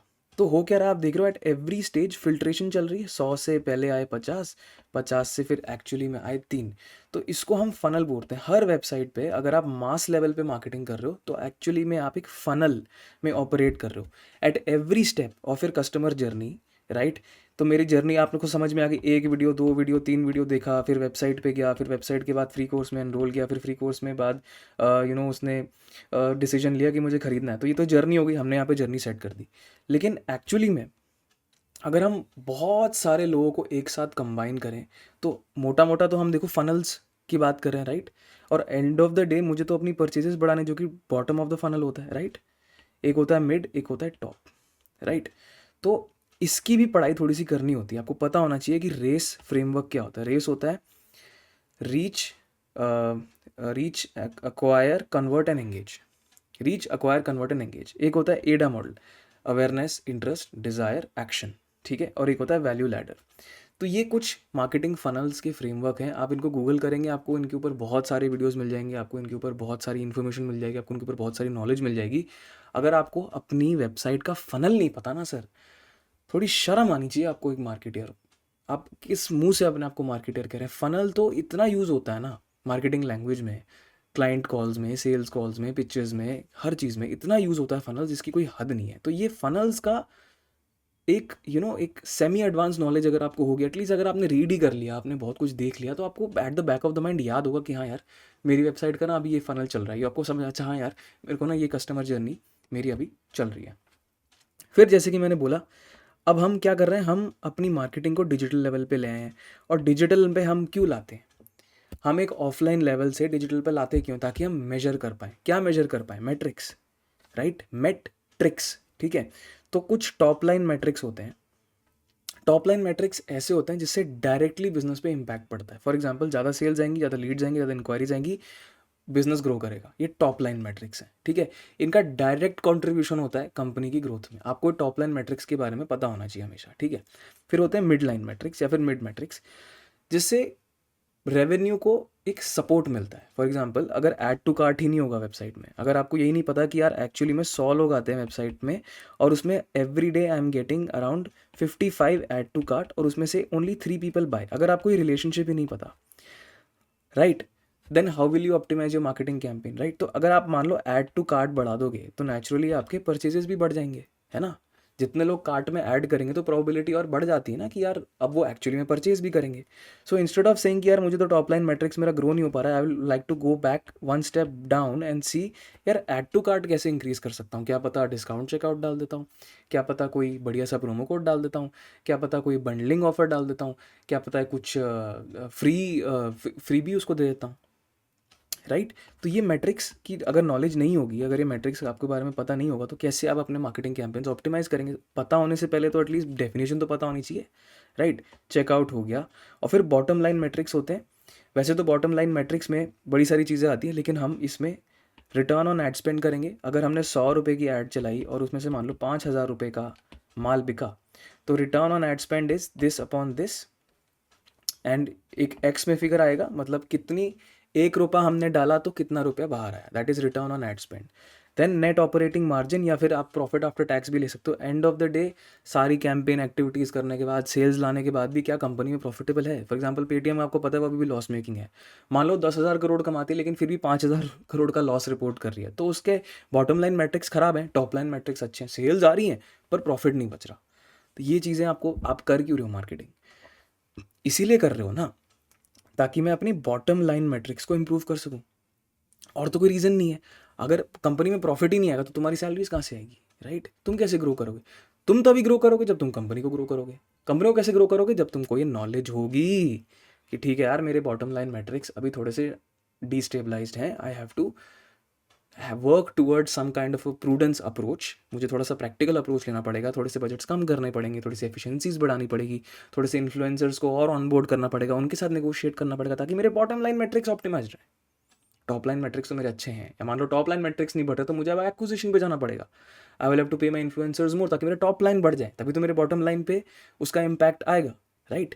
Top line, bottom line, mid line, margin, EBITDA, ROAS, ये टर्म्स आप रोज यूज करेंगे, रोज रोज रोज, राइट। तो ये रिटर्न ऑन इन्वेस्टमेंट में ये सारी चीज़ें जो हैं आ जाती हैं। चैनल्स की अगर मैं बात करूँ तो एसईओ के बेसिक्स, एसईएम के basics, content marketing, social media, web analytics, email marketing, तो ये तो देखो कोर्स में आपको थ्योरी लेवल पे कराएंगे ही, तो ठीक है, ये भी अगर आपको कहीं से फ्री में मिल जाता तो अच्छी बात है। वरना आप जितना इनके बारे में पढ़ेंगे, जितना इनके बारे में सीखेंगे, जितना इनके बारे में रिसर्च करेंगे, जितना इनके बारे में अंदर घुसेंगे, तो डेफिनेटली आपका ये चैनल लेवल पे भी आपकी नॉलेज धीरे धीरे धीरे धीरे डेप्थ में आती रहेगी। यूट्यूब पे भंडार है, इसलिए मैंने यहाँ पे इनको ज़्यादा कवर नहीं करा। Similarly life time value, cost per acquisition, cost per lead, cost per install, purchase frequency, ये सब भी आरओआई का पार्ट हैं, राइट। एक कस्टमर से, जब वो कस्टमर मेरे साथ मान लो 8 साल तक रुका, मान लो धीरज मेरे साथ 8 साल तक रुका और उसने हर साल 600 रुपये दिया, ठीक है, तो मैंने ऑन एन एवरेज धीरज जैसे मान लो ऐसे 10 कस्टमर और हैं, कितने पैसे कमाए, what was the life time value, right. तो उसका ना एक छोटा सा फॉर्मूला होता है जो मैं अभी कवर नहीं कर रहा, थोड़ा कॉम्प्लिकेटेड फॉर्मूला है। वो होता है लाइफ टाइम वैल्यू, कि एक पर्टिकुलर कस्टमर से जब तक वो कस्टमर मेरे बिजनेस के साथ एसोसिएटेड है, वो मुझे कितना रेवेन्यू जनरेट करके दे रहा है, और उसको मैं कंपेयर करूंगा किसके साथ, उसको मैं कंपेयर करूंगा कॉस्ट पर एक्विजिशन के साथ। ऐसे और कस्टमर्स अक्वायर करने के लिए मुझे कितना पैसा बर्न करना पड़ रहा है, through advertising, through SEO, through content, through influencers, through digital print media, through whatever.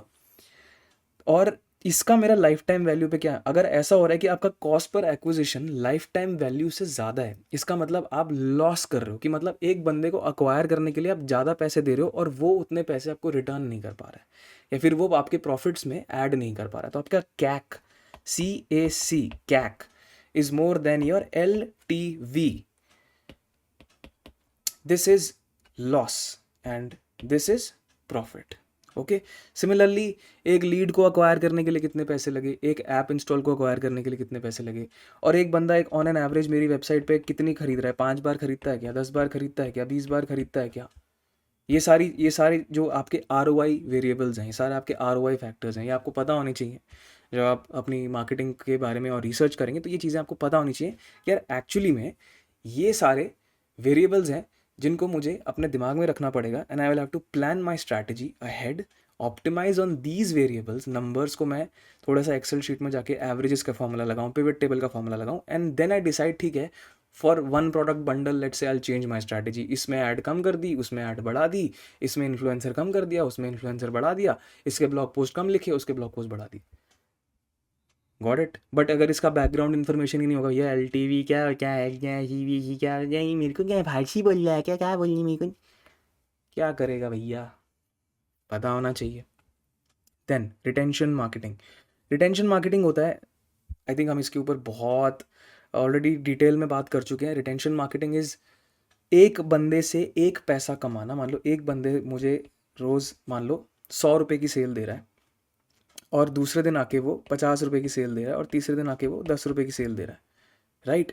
तो फिर भी अगर वो रेगुलरली मुझसे खरीद रहा है, तो उसकी प्रोबेबिलिटी बढ़ जाती है कि अब जब मैं कोई नया प्रोडक्ट लॉन्च करूंगा, ये बंदा सबसे पहले मेरे से खरीदेगा, क्योंकि वो लॉयल है मेरे से, है ना? लॉयल कस्टमर से अपने प्रॉफिट मार्जिन्स बढ़ाना is 50 times more simple than ऐसे लोगों से अपने प्रॉफिट मार्जिन्स बढ़ाना, या ऐसे लोगों को अपना बिजनेस देना, या ऐसे लोगों से अपना बिजनेस लेना जो कि कंप्लीट स्ट्रेंजर्स हैं। तो जो फनल में जो bottom bottom of the funnel थे ना, हमारा बॉटम ऑफ द फनल, इसमें जितने भी लोग हैं, ये हमारे रिटेंशन सेगमेंट्स हो गए। इनको हम क्या बोलेंगे? इनको हम बोलेंगे रिटेंशन सेगमेंट्स, क्योंकि ये लोग हमसे एटलीस्ट एक बार खरीद चुके हैं। तो रिटेंशन मार्केटियर्स क्या करते हैं? रिटेंशन मार्केटियर्स का काम होता है कि वो रीटारगेटिंग करें, प्रोमो कोड्स लाएं, पुश नोटिफिकेशन लाएं, कुछ इवेंट्स करें, कुछ वेबिनार्स करें, कुछ न्यूज़लेटर्स लाएं, कुछ मार्केटिंग ऑटोमेशन, एलोक्वा, सीआरएम, हमने सब बात करी थी, राइट? हमने रिटेंशन पे अच्छी खासी बात करी, अपने पुराने पार्ट 1 वाले वीडियो में आपने देखा तो प्लीज़ वहाँ पे जाके देख लेना। और हम उनको किस तरीके से अपने बिजनेस को अपग्रेड करते रहें, अपने कंटिन्यूअली इनको एंगेज करते रहें, क्योंकि ये लोग हमें एक्चुअली में बड़ा बनाएंगे। नए लोगों को अक्वायर करना are costlier, right? So retention, थोड़ा सा तो बैकग्राउंड पता होना चाहिए ना आपको, थोड़ा तो आपको पता होना चाहिए कि सर ये रिटेंशन मार्केटिंग की बात हो रही है या फिर एक्विजिशन मार्केटिंग की बात कर रहे हैं, राइट? तो ये हमने बात कर ली है अभी फंडामेंटल्स ऑफ डिजिटल मार्केटिंग। पहले हमने फंडामेंटल्स ऑफ मार्केटिंग की बात करी, अब हमने फंडामेंटल्स ऑफ डिजिटल मार्केटिंग की बात करी। अब हम नीचे बात करेंगे साइकोलॉजी की, जो कि बहुत ज़्यादा बढ़िया कॉन्सेप्ट है और लोग इसको अगेन बिल्कुल ध्यान नहीं देते। आ जाओ लाला जी, जब हम बोलते हैं परसेप्शन, तो परसेप्शन से आपके दिमाग में क्या आना चाहिए? आपके दिमाग में आना चाहिए साइकोलॉजी। पीछे वही बात हुई चाहिए, सर्च करने की क्या जरूरत है, मैं तो कोर्स कर लेता हूँ। उसमें सच नहीं सिखाएगा, पहले खुद होमवर्क करके तू बेटा जाएगा, ठीक है? तो साइकोलॉजी क्या होता है? इस तरीके से आपका दिमाग चीज़ों को समझ के डिसीजन लेता है। अगर आप इस चीज़ को हाईजैक कर पाएँ, अगर आप साइकोलॉजी को अपना पाएँ, अगर आप अपने कस्टमर्स के दिमाग में कुछ इस तरीके से खो जाएँ, तो आप बड़े इर्रेसिस्टिबल ऑफर्स लाएँगे, इर्रेसिस्टिबल प्रोडक्ट्स लाएँगे, इर्रेसिस्टिबल सर्विसेज लाएँगे, जिसको कोई इग्नोर नहीं कर पाएगा। एंड ऑफ द डे हम तो इकोनॉमिक वेरिएबल्स को कैप्चर करना चाहते हैं ना। इकोनॉमिक वेरिएबल्स क्या होते हैं? Sales, revenue, profit after tax, all that stuff, है ना? बट ये सब आएगा कहाँ से? जब एक जेन्युइन रिलेशनशिप होगी। जेन्युइन रिलेशनशिप कैसे होगी? अगर आप अपने कस्टमर की साइकी को पढ़ पाएँ। दैट्स व्हाई साइकोलॉजी, अगर आप साइकोलॉजी को इंटीग्रेट कर पाएँ अपने मार्केटिंग में, बहुत ज़्यादा चीज़ें ईज़ी हो जाएंगी आपके लिए। आप बहुत आसानी से अपने मार्केटिंग कैंपेन्स को ऑप्टिमाइज़ कर पाएंगे और वो रिजल्ट्स ला पाएंगे, जिन रिजल्ट्स के बेसिस पे आपके प्रमोशंस होंगे, जिनके बेसिस पे आप एजेंसी के मालिक बनेंगे, जिनके बेसिस पे आप अपनी लाइफ में ग्रो करेंगे। साइकोलॉजी को इग्नोर करना एक मार्केटियर के लिए एक सुसाइड से कम नहीं है। अगर नहीं पढ़ा ना साइकोलॉजी, तो फिर मुझे नहीं पता फिर मतलब इतना सारा टेक्निकल ज्ञान लेके फ़ायदा क्या होगी? कॉपी में अगर साइकोलॉजी होगी नहीं, या एड्स में अगर साइकोलॉजी होगी नहीं, फिर क्या फ़ायदा? What is the point? There is no point. So design, psychology, technicalities and creativity, ये कंबाइन हो जाती है। इसीलिए ये सब स्किल्स में आता है। ये सारी चीज़ें जब आप इनको डीपली अप्रिशिएट कर पाते हो, समझ पाते हो और फिर एग्जीक्यूट करते हो, तब आप बोल सकते हो हाँ भाई मैं स्किल्ड हूँ। उससे पहले क्या आप कोच कर रहे हो, है ना? और कुकी कटर अप्रोच नहीं रखना है। कुकी कटर अप्रोच का मतलब ये होता है यार, एक कस्टमर अलग है, दूसरा कस्टमर अलग है, तीसरा कस्टमर अलग है। अगर आप हर एक कस्टमर को सेम तरीके से ट्रीट कर रहे हो, यार धीरज तो नकुल जैसा है, नकुल तो तान्या जैसी है, तान्या तो प्रियल जैसी है। अगर आपको लग रहा है कि मेरे सारे कस्टमर सेम है, उनके सारे डिज़ायर सेम है, उनके सारी नीड्स सेम है, उनका सब कुछ सेम है, और मैं सबको एक ही ऐड दिखाऊंगा और मैं एक्सपेक्ट कर रहा हूँ कि भैया मेरे तो बल्ले बल्ले में तो दुनिया का सबसे बेस्ट मार्केट है, तो इसको कहते हैं कुकी कटर अप्रोच। सबसे बुद्धू मार्केटियर है तू, अगर आप ये सोच रहे हो सबसे बुद्धू, तो ये कुकी कटर अप्रोच नहीं करना है, साइकोलॉजी पढ़नी है। तो कुछ प्रिंसिपल्स ऑफ साइकोलॉजी अगर आपको पता होंगे ना, तो आप हमेशा अपने कैंपेन को बहुत अच्छे से ट्रीट कर पाएंगे। मैं आपको बताता हूँ। सबसे पहला जो एक प्रिंसिपल है which is called priming. Priming क्या होता है? Anything which you can tell, see, hear, experience, that forms an impression. Like this is like the dead basic principle of psychology. मान लो आप एक दुकान में जा रहे हो, बड़ी गंदी सी वहाँ पे चूहे की स्मेल आ रही है, वहाँ का खाना आप देख रहे हो, बंदा बिना ग्लव्स के बना रहा है, आपको लग रहा है यार ये कैसी गंदी चीज़, कभी जाओगे उसके पास? नहीं, because you have primed the customer to feel shit about your brand, है ना? इसीलिए क्या होता है जब रेस्टोरेंट में जाता है, अच्छा म्यूज़िक कितना इंपॉर्टेंट हो जाता है। Hello sir, how may I help you, what would you like. ये तमीज़, तहज़ीब, ये जिस तरीके से लोग आपको वहाँ पे ट्रीट करें, these are all trying to prime you, है ना? इससे क्या होगा कि एटलीस्ट आपके सबकॉन्शियस में ये बात चली जाएगी कि हाँ यार, ये एक्चुअली में अच्छी जगह है। Because the experience, it is all about experience. Priming is all about giving a good experience. अगर आपको मेरे एक वीडियो से बहुत अच्छी वैल्यू मिलती है तो I am kind of priming you to think about me in a certain way, right? Optimus Prime, prime मतलब यार हाँ, अब पहला इंटरेक्शन, जैसे बोलते हैं ना, first impression is the last impression. पहला इंप्रेशन इतना अच्छा कर दिया आपने that the customer can never ignore you. Then होता है रेसिप्रोसिटी। रेसिप्रोसिटी बहुत लोग यूज़ करते हैं and it is again one of the very very common principle of psychology and it is used everywhere. Reciprocity होता है कि यार एक हाथ ले एक हाथ दे, है ना? यूजुअली हमारा दिमाग कुछ इस तरीके से वायर्ड है कि if we give something unconditionally और इफ़ वी हेल्प समवन और if we give them a favour, we create a very positive image and then the other person feels like giving back, है ना? अगर मैं आपको मान लो अभी ये 2 घंटे का वीडियो बना रहा हूँ without any without any intention कि यार मेरे इससे कुछ कमर्शियल ऑब्जेक्टिव्स मीट होंगे, just from the purity of my heart, and if it touches you, you will feel like paying back to me, है ना? तो आप लाइक करेंगे, सब्सक्राइब करेंगे, एंगेज करेंगे। This is reciprocity. वैल्यू मिल रही है तो वैल्यू, राइट? अगर वैल्यू दोगे तो वैल्यू मिलेगी भी वापस। This is reciprocity. सो अगर आप किसी तरीके से अपने कस्टमर को एक टच पॉइंट के थ्रू एंगेज कर पाएँ, फॉर एग्जांपल आप कुछ बेचना चाहते हैं ना, आप बोले ठीक है यार तुम कोर्स मत खरीदो, पहले तुम मेरी एक ई बुक ले लो, तुम पहले मेरा एक पॉडकास्ट सुन लो, तुम पहले मेरा एक वीडियो देख लो, तुम पहले मेरे एक फ्री कोर्स कर लो, तुम पहले मेरे कोई भी टच पॉइंट, कोई भी एक प्रोडक्ट का एक पार्ट आप एक्सपीरियंस कर लो, ताकि जब आप एक्चुअली में फ्री में वो करो तो यू विल फील लाइक अरे यार जितना मैंने सोचा था इससे ज़्यादा वैल्यू मिली। So I would want to give it back now, and I would want to give the same value back either through money or through whatever. Usually ये commercial तरीके से ही होता है, राइट? मैनेजर ने आपकी हेल्प कर दी तो वो मैनेजर की इमेज अच्छी बन गई, now you want to help that manager back, that's reciprocity. Everybody is wired like that, ये रेसिप्रोसिटी बहुत कॉमन है। Then we have social proofing. This you see everywhere. आप किसी भी मार्केट में जाइए, कोचिंग सेंटर है वहाँ पे जी हमारा तो ऑल इंडिया रैंक 1 आया था, क्यों?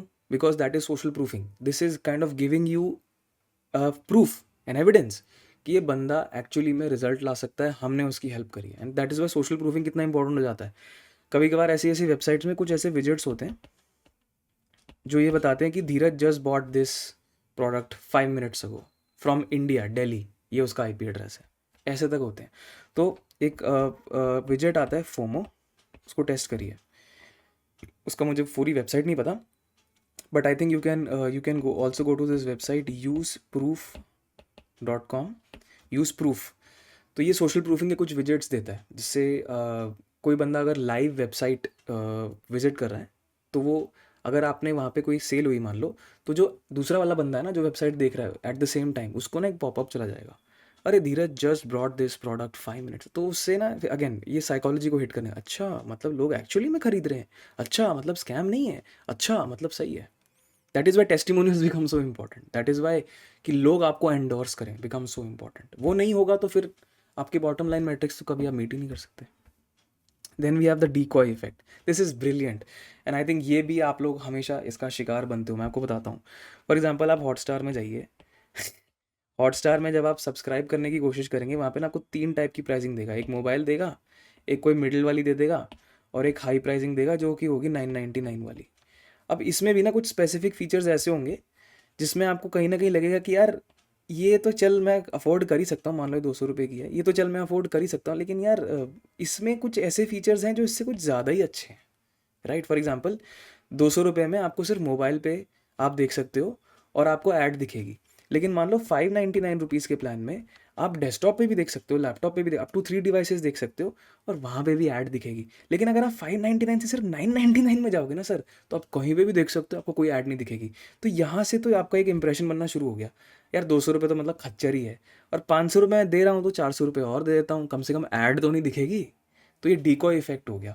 उसने आपको पहले से ही क्लियर कर दिया कि भाई 200 रुपये तो तू बिल्कुल मत ले, 200 रुपये तो बिल्कुल ही फुद्दू प्लान है, राइट। तो अगर कोई मतलब मान लो बंदा एक्चुअली में गरीब भी होगा ना, उसके पास सच में 200 रुपये भी नहीं होंगे, तब भी उसके दिमाग में कहीं ना कहीं ये होगा, यार अगले महीने ना सेव करके ना 999 वाले प्लान पे शिफ्ट कर जाऊंगा। This called the decoy effect. ये हर जगह होता है। 3 tier pricing is a classic example, right.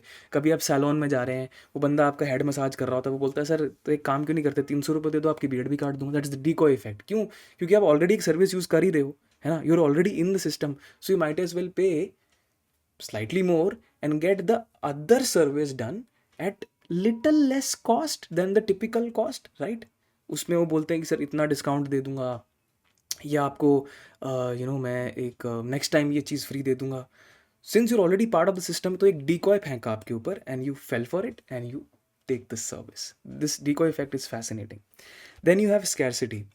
Scarcity sometimes it's true, sometimes it's false. Artificial scarcity कुछ ब्रांड्स क्रिएट करते हैं। फॉर एग्जांपल जब आईफोन की सेल चलती है, लेट्स से आईफोन 14 पे दिवाली पे सेल चली, आप देखोगे कि एक्चुअली में जब 14 पे सेल चलती है तो एक्चुअली 13 वाले ज़्यादा बिकते हैं। क्यों? क्योंकि वो ये बोलते हैं कि अब 14 आ चुका है, तो 13 पे तो हम बिल्कुल ही तगड़ा डिस्काउंट दे रहे हैं और स्टॉक्स लिमिटेड है। हो सकता है उनके पास स्टॉक्स लिमिटेड ना हो सकता है उनके पास स्टॉक्स पूरे ही हो, लेकिन वो एक इंप्रेशन बोले कि नहीं स्टॉक्स तो लिमिटेड ही हैं भाई, फटाफट फटाफट ले लो। तो ये क्या कर रहे हैं, आपकी इम्पल्स को एक्टिवेट कर रहे हैं। ये क्या कर रहे हैं, आपके इम्पल्स को एक्टिवेट कर रहे हैं। ये चाहते हैं ये बंदा जो कल लेने वाला था वो आज ले ले, क्योंकि मैं उसको एक तरीके से उसको बोल रहा हूँ कि यार अगर तूने मिस कर दिया ना, तो बेटा तूने मिस कर दिया ना, ये हो जाएगा FOMO, fear of missing out. तो जो फोमो है वो स्कैरसिटी के प्रिंसिपल पे चलता है, ठीक है। Then we have anchoring. Anchoring आप देखते हैं मैं इस चैनल पे भी बहुत यूज़ करता हूँ, एक्चुअली में बहुत लोग यूज़ करते हैं। कैसे हैं दोस्त, चलिए शुरू करते हैं बिना किसी, दीज आर ऑल एंकर्स। कोई स्टेटमेंट जब कोई बंदा बार बार बार बार बार बार बार बार बोल रहा है, they are trying to anchor it, they are trying to use it as an anchor. Okay, so बहुत इंपॉर्टेंट प्रिंसिपल है। Taglines are part of the anchoring statements, जिसको हम हुक भी बोलते हैं, राइट। और कभी कभी क्या होता है, वेबसाइट्स पे आप जाते हो तो आप देखते हो कि मान लो 500 रुपये लिखा होता है और उसको स्ट्राइक कर दिया और उसमें लिखा होता है 400 रुपये एंड सम X% ऑफ। तो ये जो चीज़ है ना, this is also an anchor. इसको लगा डाला तो लाइफ जिंगा लाला, एंकरिंग स्टेटमेंट। तो ये जो चीज़ें आपको रेपिटेटिवली बार बार दिखती हैं, जिससे आप एक ब्रांड की इमेज बना लेते हो, these are all anchoring statements और positioning statements which help the marketeers या एडवर्टाइजर्स या brands to really sink deep inside here. अब आप सोचो, अगर आपको इनके बारे में, अब साइकोलॉजी के बारे में नहीं पता होता, क्या मार्केटिंग करेंगे सर, क्या मार्केटिंग करेंगे, कछु नहीं कर पाएंगे, टाइम पास करेंगे, टाइम वेस्ट करेंगे। इसीलिए बोलता हूँ, जो जो लोग नया नया मार्केटिंग में घुसना चाहते हैं, थोड़ा वक्त दो बेटा, बच्चा है ये दिमाग, टाइम लगता है इसको। इतनी जल्दी भागा दौड़ी मत करो। मिलेगी इंटर्नशिप, और अभी उस पर भी बात करूंगा मैं, बहुत डिटेल में बात करूंगा, बहुत डिटेल में। बने रहो मेरे साथ। आगे चलते हैं, नेक्स्ट इज कॉपी राइटिंग। अब फेक मेंटोर आपसे एक बात और बोलेगा, अरे सर इंग्लिश की कोई ज़रूरत नहीं होती। मैं कह रहा हूँ ना, इंग्लिश तो सर अंग्रेज छोड़ के चले गए, अब इंग्लिश की कोई ज़रूरत नहीं होती, आप छोड़ो, आप हिंदी में है ना। हाँ, बेवकूफ़ बनाने का नंबर 1 तरीका। तो कोई भी मार्केटिंग बिना कॉपी राइटिंग के तो अधूरी है, बिना कॉपी राइटिंग के कुछ हो नहीं सकता। इसीलिए इंग्लिश बहुत इंपॉर्टेंट है। अभी इंग्लिश पे मैं इतना डेप्थ पे नहीं जाऊँगा, इंग्लिश कैसे इंप्रूव करनी है, इंग्लिश के लिए क्या करें क्या ना करें, वो सब चीज़ें हम अभी डिस्कस नहीं करें। लेकिन copy writing is basically using words to inspire people, using words to persuade people, using words to kind of force people, ये खरीद लो। तो आपके शब्द जादू कर पाएँ, उसको हम क्या कहते हैं, कॉपी राइटिंग। कॉपी को राइट करना कहते हैं कॉपी राइटिंग। तो सबसे पहले जो लोग गलतियां करते हैं वो यही होती है कि सेंटेंस को ही नहीं इंटरप्रेट कर पाते। आप हिंदी में सोचते हैं, इंग्लिश में लिखते हैं, अब इंग्लिश में नहीं सोचते आप हिंदी में, ये सब सही नहीं है, ठीक है। तरीके से सेंटेंस लिखो जिसका सेंस भी बनना चाहिए। अब बहुत सारे लोग हैं वो कैरियर लिख देते हैं, जबकि होता करियर है ना। उल्टी पुल्टी इंग्लिश लिख देते हैं, उनको समझ में नहीं आती कि वो एक्चुअली में, क्योंकि वो सोच तो हिंदी में रहे होते तो वो हिंदी के रूल्स अप्लाई कर रहे होते हैं, लेकिन इंग्लिश तो हिंदी से अलग है, इंग्लिश के ग्रामर के रूल्स, इंग्लिश के सेंटेंस कंस्ट्रक्शन के रूल्स, तो वो जो लॉजिक हिंदी का लगाने वो इंग्लिश में लगा देते हैं, वो बिल्कुल गलत हो जाता है। और देखो जी, गलत कॉपी लिखोगे ना, गलत कॉपी, आप दुनिया के बेस्ट मार्केटर हो लेकिन आपको कॉपी राइटिंग नहीं आती, ला जी गए, गयो गयो गयो गयो हुण गया, कुछ नहीं हो सकता, अब कुछ नहीं हो सकता। ले रोम रोम हो गया, ठीक है। इसके लिए सबसे पहले आप ये देखो कि मेरा ग्रामर ठीक है या नहीं। देखो ग्रामरली से बढ़िया कोई टूल है नहीं, तो ग्रामरली पे एक बार आप जो भी चीज़ें लिखते हो एक बार आप ग्रामरली पे चेक तो कर लिया करो कि यार ऑन अ बेसिक लेवल ठीक है या नहीं। टेंस सही लगा रहा हूँ, वर्ब सही लगा रहा हूँ, एडजेक्टिव सही लगा रहा हूँ, सब्जेक्ट वर्ब अग्रीमेंट मेरा सही है, एक्टिव पैसिव वॉइस मेरा ठीक है, एडवर्ब्स ठीक है।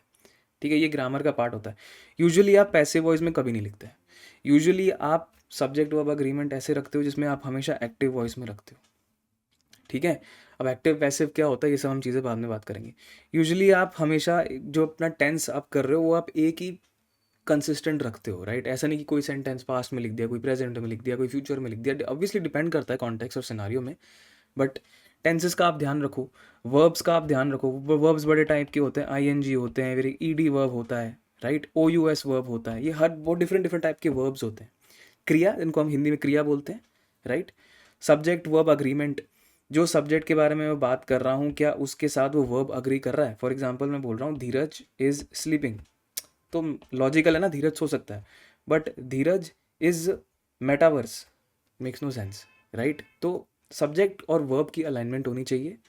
ऐसा नहीं कि आप अंड शंड कुछ भी लिख रहे हो, ये तो खैर बड़ा जेनेरिक एग्जाम्पल था। बाकी आप इंग्लिश का प्रोग्राम करेंगे, मैंने आगे बताया हुआ है। Then brevity, brevity is again extremely extremely extremely important. Brevity होता है भैया तिल का ताड़ बना देना। एक्चुअली हमारे स्कूल में क्या होता है, हमारे स्कूल में बच्चे जो 5 मार्क्स का क्वेश्चन आ रहा है तो इसको यार तो 5-6 वर्ड में लिख दे। अपनी आदत ही खराब है। मार्केटिंग में ब्रेविटी का ह्यूज इंपॉर्टेंस है। छोटा लिखें, क्रिस्प लिखें, शॉर्ट लिखें, मीनिंग पूरा उसका बाहर आना चाहिए। फालतू के लंबे चौड़े पौड़ वो ठीक है, अगर आप एसईओ के हिसाब से 500 वर्ड 1000 वर्ड कर रहे हैं दैट्स अ सेपरेट थिंग, वो तब ठीक है, लेकिन इसमें भी ब्रेविटी आनी चाहिए। ऐसा नहीं कि आप एक ही पॉइंट को 10 बार रिपीट कर रहे हैं क्योंकि जी मेरा कीवर्ड उसमें, भैया बहुत पिटो के गूगल के हाथ, इतना गंदा मारेगा ना वो, ये जुगाड़ जो लगाते हो। अब मैं आपको कुछ एग्जांपल देता हूँ ब्रेविटी के। फॉर एग्जाम्पल आप एंटीरियर की जगह यूज कर सकते हो वर्ड फ्रंट। किसी को एंटीरियर समझ में आ रहा है, नहीं समझ में आ रहा, बेनिफिशियल की जगह आप यूज कर सकते हो हेल्पफुल, इसका ज़्यादा क्लैरिटी आ रही है ना इससे। डिलैबिटेटिंग की जगह आप यूज कर सकते हो वीकनिंग, एग्जामिनेशन की जगह यूज कर सकते हो चेक, रिहेबिलिटेट की तरह यूज कर सकते हो रिस्टोर, फिजिशियन की जगह यूज कर सकते हो डॉक्टर, एडजेसेंट की जगह कर सकते हो नेक्स्ट टू। ये पूरी लिस्ट मैं आपको दे दूंगा, right. Be clear, simplify words, brevity यही होता है। सेंटेंसेस को छोटा कर देना, उसके मीनिंग को इंटैक्ट रखना, और कुछ जगह पे अगर हम कुछ फिलर वर्ड्स डालते हैं, राइट, फिलर वर्ड्स समझते हो, filler words, for example vis-a-vis, namely, all that blah blah blah, ये फिलर वर्ड्स भी आपने यूज नहीं करने, कम रखना है। That's what makes the copy crisp, right, that's what makes the copy crisp. Then make it engaging, make it relatable, don't make it too salesy, focus on relatability, create a story. यार story से बिकते हैं। Hello sir, we are a vending machine. This vending machine contains 5 products. 4 product is for 10 rupees. अरे भाई, ये कोशिश करो कि ये जो आपका स्टोरी वाला एस्पेक्ट है ना, ये बहुत अच्छा हो। मैं आपको एग्जांपल देता हूँ। For example, this is your new year, start it strong with our all-in-one marketing platform so you can market smarter, build your audience and grow your business. इसमें देखो स्टोरी देखो, हर चीज़ का एक लॉजिकल प्रोसेस है। ये 13 साल है मेरे लड़के, जा जी ले अपनी ज़िंदगी। ये मेलचिम्प दुनिया का सबसे एडवांस मार्केटिंग प्लेटफॉर्म है। ये 13 साल है लड़के, जी ले।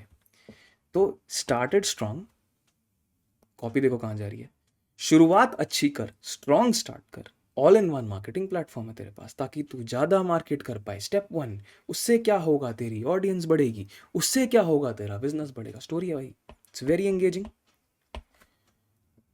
M I getting, are you getting my point? प्यार एक ढोकला है, फनी है, एंगेजिंग है।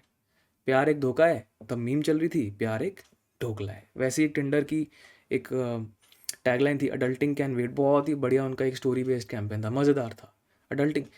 तो आप ना किरदार बनाएं, कहानियाँ बनाएं, पात्र ढूंढें, उनको एक दूसरे के साथ कनेक्ट करें, तब आपकी कॉपी ऐसी शाइन करेगी ना, बाजा फाड़ देंगे आप, बता रहा हूँ। एंगेजिंग कॉपी नहीं होती।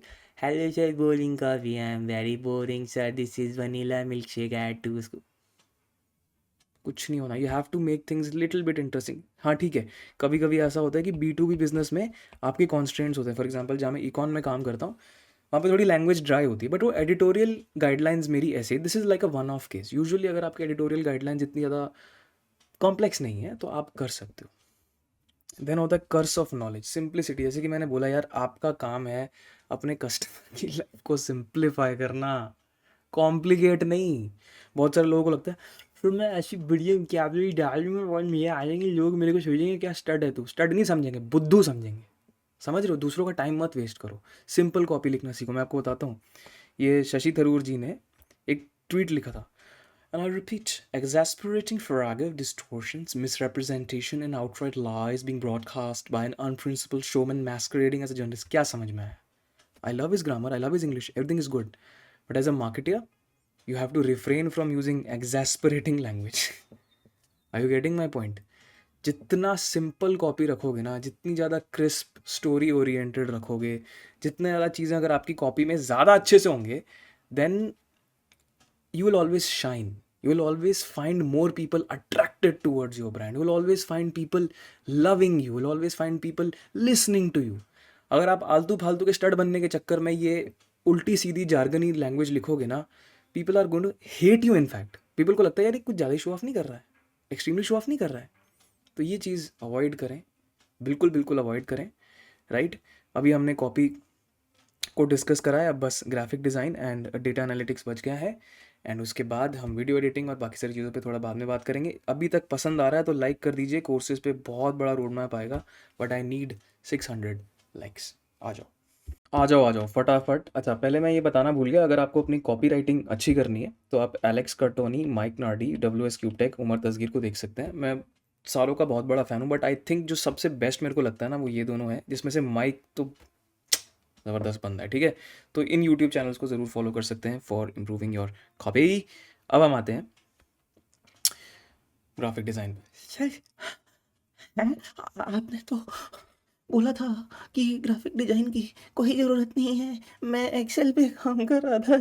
मैं पहले ही अरे भैया डर जा, काहे डरते हो? बेसिक ग्राफिक डिज़ाइनिंग भी आनी चाहिए। क्या बोला था मैंने? हलवा नहीं है, ईजी नहीं है ना।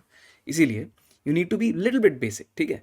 मैं नहीं कह रहा भैया सारे सॉफ्टवेयर सीख लो भैया, बट भैया जी, मेरे भैया, मेरे प्यारे भैया, मेरी प्यारी बहन, कल को कहीं काम करोगे तो ग्राफिक डिज़ाइनर के साथ उठोगे, बैठोगे, खाओगे, पियोगे, लंच करोगे, दारू पियोगे, आगे जाओगे, इधर जाओगे, काम तो उन्हीं से कराओगे।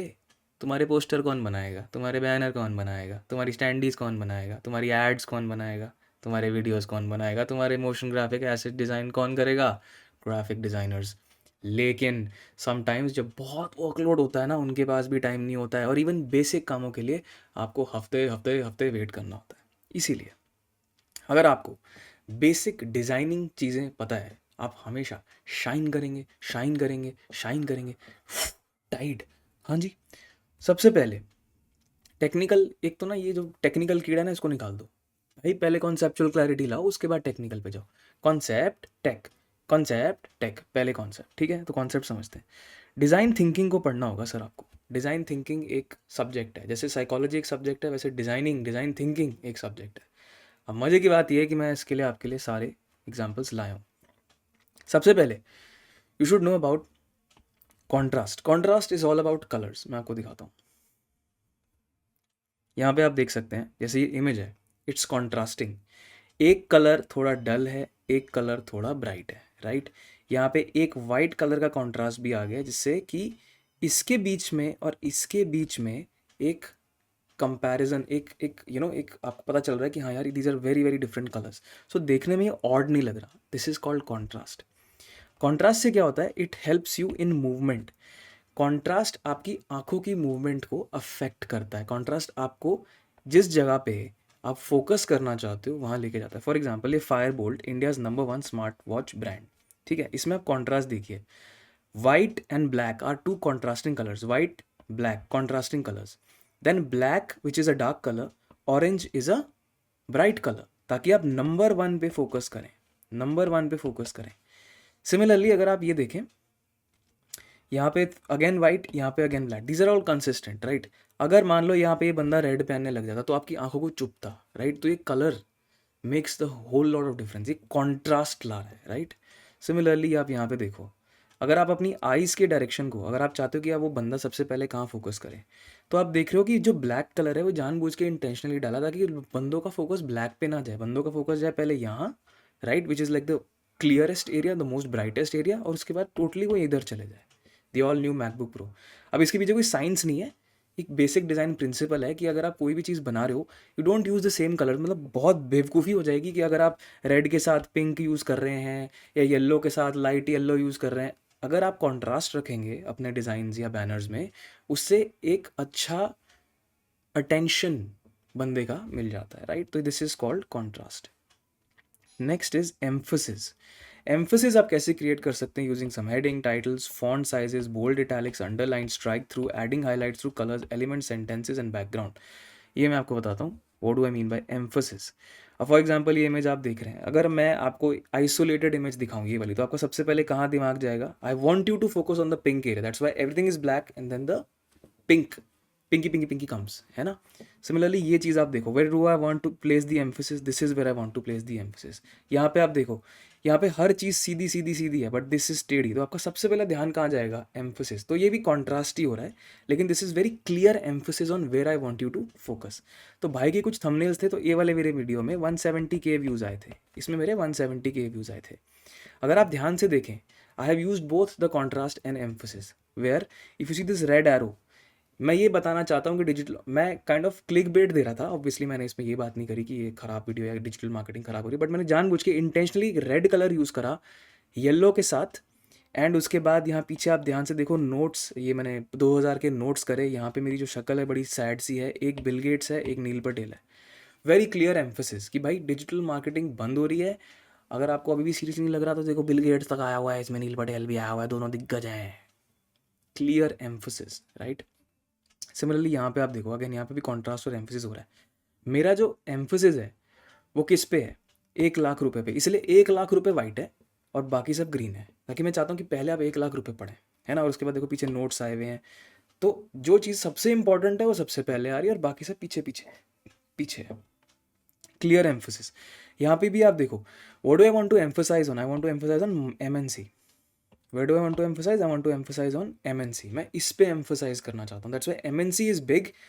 ये छोटा है, ये छोटा है, राइट। ब्लू बैकग्राउंड है। अब ये देखो, ब्लू और येलो कॉन्ट्रास्ट है ना, दोनों डार्क नहीं है, एक थोड़ा सा डल है, एक थोड़ा सा ज़्यादा ब्राइट है। और यहाँ पे भी देखो कंसिस्टेंसी देखो, ये ब्लू है तो इसीलिए ये भी जो अंदर जो टेक्स्ट है वो भी ब्लू है, राइट। और ये वाइट है, थोड़ा सा इसका साइज़ बड़ा है और इसका भी साइज़ हल्का सा छोटा है, और यहाँ पे नोट है। और यहाँ पे भी देखो, ब्लू के साथ वाइट का कॉन्ट्रास्ट बैठ रहा है जो मैंने स्ट्रोक डाली है। बेटा जी इतना दिमाग लगाना पड़ता है, सोचो, इतना दिमाग लगाना पड़ता है, right. So this is called emphasis. Then we come proportion, which is the consistency in design elements. अब प्रोपोर्शन में क्या होता है? कोई भी चीज़ जो आप बड़ी रखोगे ना, अगेन बंदे का ध्यान सबसे पहले वहाँ जाएगा। फॉर एग्जाम्पल अब ये देखो 5:30, ये AM हो भी सकता है, ये PM भी हो सकता है। बंदा ये चाह रहा था कि 5 पे पहले ध्यान जाए, फिर 30 पे ध्यान जाए, फिर वो बंदा प्रॉपर पढ़े, गेस करने की कोशिश करे, coffee whenever you wake up. So this is यहाँ पे the person wanted you to first go here, because that's why उसने 5 कितना बड़ा रखा हुआ है। सिमिलरली आप स्विगी की ऐड देखो, वर्किंग लेट छोटा है और पिज्ज़ा बहुत बड़ा है। क्यों? प्रपोर्शन बड़ा हो गया पिज्ज़ा का, बिकॉज वो सबसे पहले चाहता है भूख लग रही है, भूख लग रही है, और पिज्ज़ा देना। सबसे पहले वो चाहता है कि पिज्ज़ा पे ध्यान जाए। और यहाँ पे भी कॉन्ट्रास्ट देखो, white is pure bright and then it is black. और ये जो पिज्ज़ा भी देखो कितना ब्राइट है और ये बैकग्राउंड कितना डार्क है, राइट। और ये छोटी छोटी चीज़ें यहाँ पे डाली है, लेकिन आपका सबसे पहले ध्यान कहाँ जाएगा? पिज्ज़ा पे जाएगा, फिर ये चीज़ें सबसे छोटी तो सबसे लास्ट में यहाँ जाएगा और सेकंड नंबर पे यहाँ जाएगा। Isn't it brilliant? This is called proportionality. Proportion से भी आप अपने डिज़ाइंस को एम्पलीफाई कर सकते हैं। एटलीस्ट आप अपने ग्राफिक डिज़ाइनर को बोल तो सकते हैं ना कि यार इसका प्रोपोर्शन ठीक कर दे, इसका कॉन्ट्रास्ट ऐड कर दे। मार्केटियर हो, मार्केटियर की तरह सोचो, ठीक है।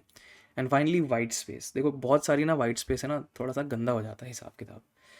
अब कभी कभार ना लोग वेबसाइट बनाते हैं और यहाँ पे ज़्यादा स्पेस छोड़ देंगे या यहाँ पे ज़्यादा स्पेस, इससे क्या होता है, थोड़ी खिचड़ी सी लगती है, मज़ा नहीं आता। तो मान लो यहाँ पे आपकी हेडलाइन है, यहाँ पे कोई पैराग्राफ है, यहाँ पे भी एक पैराग्राफ है, यहाँ पे एक छोटा सा टेक्स्ट है। लेकिन अगर आप यहाँ पे ध्यान से देखो, ये बड़ा हारमोनियस है, राइट। यहाँ पे एक अच्छा प्रोपोर्शन, एक अच्छा बैलेंस मेंटेन्ड है। और यहाँ पे सब कूड़ा है, इसको देख के उल्टी आ रही है मेरे को, ठीक है। तो अगर आप अपने चीज़ों को अलाइन इस तरीके से करें जहाँ पे वाइट स्पेस कम हो, वाइट स्पेस का मतलब होता है ब्लैंक स्पेस, ठीक है। जैसे अब ये वाला क्रिएटिव है, आप ध्यान से देखो, इस एरिया और इस एरिया के बीच में जो वाइट स्पेस है वो सेम है, राइट। इतने इसके बीच में जो स्पेस है और इसके बीच में जो स्पेस है, जो ब्रीदिंग स्पेस है, तो जो वाइट स्पेस है उसके बीच में भी प्रोपोर्शनैलिटी है, राइट। अगेन यहाँ पे एम्फोसिस देखो, इस पे जाना चाहिए, लेकिन सबसे पहले तो मैं इसी पे आऊँगा, राइट। यहाँ पे सारे डिज़ाइन प्रिंसिपल्स काम आ रहे हैं। And finally alignment. आप अगर रोड के सेंटर पे चल रहे हो तो इसका मतलब बड़ा क्लियर है ना, आपका दिमाग सेंटर सेंटर समझेगा, लेफ्ट लेफ्ट समझेगा, राइट राइट समझेगा, ठीक है। तो अगर आप अपनी वेबसाइट पे ये पैराग्राफ को जी बहुत ही लेफ्ट कर दो और मेन टेक्स्ट को बहुत ही राइट कर दो और दूसरे टेक्स्ट को बहुत ही पीछे डाल दो, और ये देखो, अब ये देखो, जब भी आपको ये देखना हो ना कि क्या मेरी चीज़ें अलाइंड हैं, तो आप उनके पीछे का स्पेस देखो। ये हम ना ह्यूमंस वायर्ड है कि हमको ना एक प्रोपोर्शनैलिटी में या एक प्रॉपर अलाइनमेंट में जो चीज़ लगती है ना, हमें प्रोफेशनल लगती है। ये देख के लगता है कूड़ा और ये देख के लगता है प्रोफेशनल। और ये मैं नहीं बोल रही, पूरी दुनिया के क्लाइंट्स ऐसे ही सोचते हैं। आप खुद सोचो, अगर इसके बीच में और इसके बीच में स्पेस इक्वल है, इसके बीच में और इसके बीच में स्पेस इक्वल है, तो ये अलाइंड है। यहाँ पे देखो, इधर देखो, इसके बीच में और इसके बीच में स्पेस थोड़ी ज़्यादा है और इसके बीच में और इसके बीच में स्पेस थोड़ी कम है, तो ये अलाइंड नहीं है। क्लियरली दिख रहा है ना, अगर ये एज टू एज मैच हो रही है तभी वो अलाइंड है, राइट। अगेन इसको देखो, यहाँ पे देखो कितनी स्पेस है और यहाँ पे देखो कितनी स्पेस है, यहाँ पे देखो कितनी स्पेस है, यहाँ पे देखो कितनी स्पेस है, यहाँ पे देखो कितनी स्पेस है, यहाँ पे देखो कितनी स्पेस है। इसके बीच में, इसके बीच में अगर सारी चीज़ें प्रोपोर्शनल हो जाएंगी, देखो यूनिफॉर्मिटी मेंटेन्ड है यहाँ पे, हर जगह एक यूनिफॉर्मिटी मेंटेन्ड है, हर जगह हर जगह हर जगह, यहाँ पे भी। So this is called alignment. बहुत ज़रूरी होता है यार। अगर आप मान लो कि कोई वर्ड डॉक्यूमेंट दे रहे हो, कुछ भी दे रहे हो क्लाइंट को, और उसके बीच का टेबल, एक कॉलम बहुत बड़ा, एक कॉलम बहुत छोटा, एक टेक्स्ट बहुत बड़ा, एक टेक्स्ट बहुत छोटा, जो चीज़ सेंटर में आनी चाहिए वो लेफ्ट में घुसी हुई है, जो राइट में आनी चाहिए वो सेंटर में घुसी हुई है, लोग बोलेंगे अरे बेटा गधे लाल, तेरे को इतना भी नहीं आता, तेरे को अलाइनमेंट तो आती नहीं है, तू मार्केटिंग क्या करेगा। तो ये alignment, these are very important design principles, right. तो अगर मैं कैनवा की बात करूं तो ना ज़्यादा चीज़ें नहीं भी आती तो भी चलेगा। फॉर एग्जांपल आपको इतना पता होना चाहिए कि भाई कैनवा कैसे बैकग्राउंड कैसे रिमूव करते हैं। आप हर बार तो डिज़ाइनर पे डिपेंडेंट नहीं रहोगे ना, राइट। फिर कलर्स कैसे चेंज करते हैं प्रॉपर टेम्पलेट का, फिर स्पेशल इफेक्ट्स कैसे डालते हैं, शैडो डालनी है, कहीं बाउंड्रीज डालनी है। जैसे अभी आपने देखा था ना कि मेरे पास वो वाइट स्ट्रोक थी, वो मैंने कैनवा से डाली है। फिर आपको बेसिक पता होना चाहिए कि यार कैनवस किसे कहते हैं, बैकग्राउंड का एलिमेंट कहाँ से आता है, टेक्स्ट का एलिमेंट कहाँ से आता है, टेक्स्ट में कौन कौन सी चीज़ें ऐसी होती है जो हम फॉर्मेट कर सकते हैं, बोल्ड कैसे करना है, इटैलिक्स कैसे करना है। फिर कैनवा में कुछ कुछ लेयर्स होती हैं, फ्रंट मिडल बैक, तो वो उस पोजीशनिंग से आपकी अलाइनमेंट भी होती है चेंज। ये सब पे मैं आराम से डिस्कस करूँगा, बस अभी आप सिर्फ इतना देखो कि ये बेसिक्स आपको पता होने चाहिए। इमेज एडिटिंग के बेसिक्स भी आपको पता होने चाहिए, और एक प्रोजेक्ट को ऑर्गेनाइज कैसे करना है, नेमिंग नोमेनक्लेचर क्या होना चाहिए, सारी फाइल्स कौन से गूगल ड्राइव फोल्डर में जानी चाहिए, जो जो फाइल को आप सेव करो उसका नाम आप किस तरीके से, आप सोचो कितनी छोटी छोटी छोटी छोटी छोटी डिटेल्स आप यहाँ पे पता लगाने की कोशिश करो, कितनी छोटी छोटी छोटी छोटी डिटेल्स।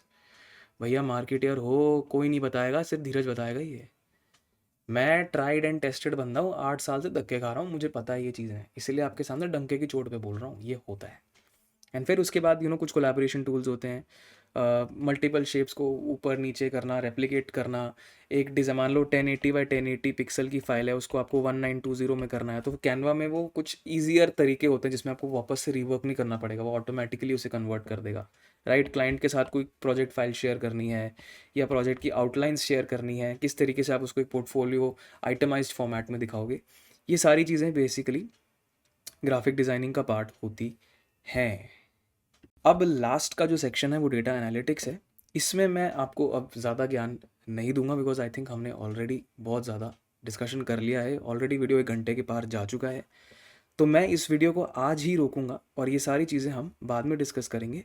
सर जी, अगर थर्ड पार्ट चाहिए, अगर आपको मेरे एफर्ट्स अच्छे लग रहे हैं, 600 लाइक्स कर दीजिए। 600 लाइक्स हो जाएंगे, आ जाएगी वीडियो। मैं ये चाहता हूँ कि ये वीडियो सब तक पहुँचे, इसलिए आपको लाइक टारगेट देता हूँ, ताकि सिर्फ आपका भला ना हो, पूरी दुनिया का भला हो। अब इसको मेरा स्वार्थ बोलें या इसको मेरी ईमानदारी, वो आप पे मैं छोड़ूंगा। लेकिन अगर वीडियो पसंद आया तो उम्मीद करता हूँ, आशा करता हूँ कि इस चैनल को ऐसे ही सपोर्ट करते रहेंगे। सब्सक्राइब करें धीरज टुकराल को, दोस्तों के साथ ये वीडियो शेयर करें। और February 14 को मेरी बर्थडे सेल आने वाली है, तो मैं चाहता हूँ कि आप एक बार newageskills.co.in को ज़रूर चेकआउट करें। newageskills.co.in को अगर आपको लगता है कि मैं आपकी लाइफ में वैल्यू ऐड कर सकता हूँ, आपका मेंटोर बन सकता हूँ, एक बहुत ही अफोर्डेबल प्राइस में 365 दिन के लिए आपके साथ रहूँगा और आपकी हैंड होल्डिंग करूँगा बिना ऐड के पैड के एक्स्ट्रा पैसों के। चेक करने में कोई बुराई नहीं है मेरे हिसाब से। All the best, take care, God bless you.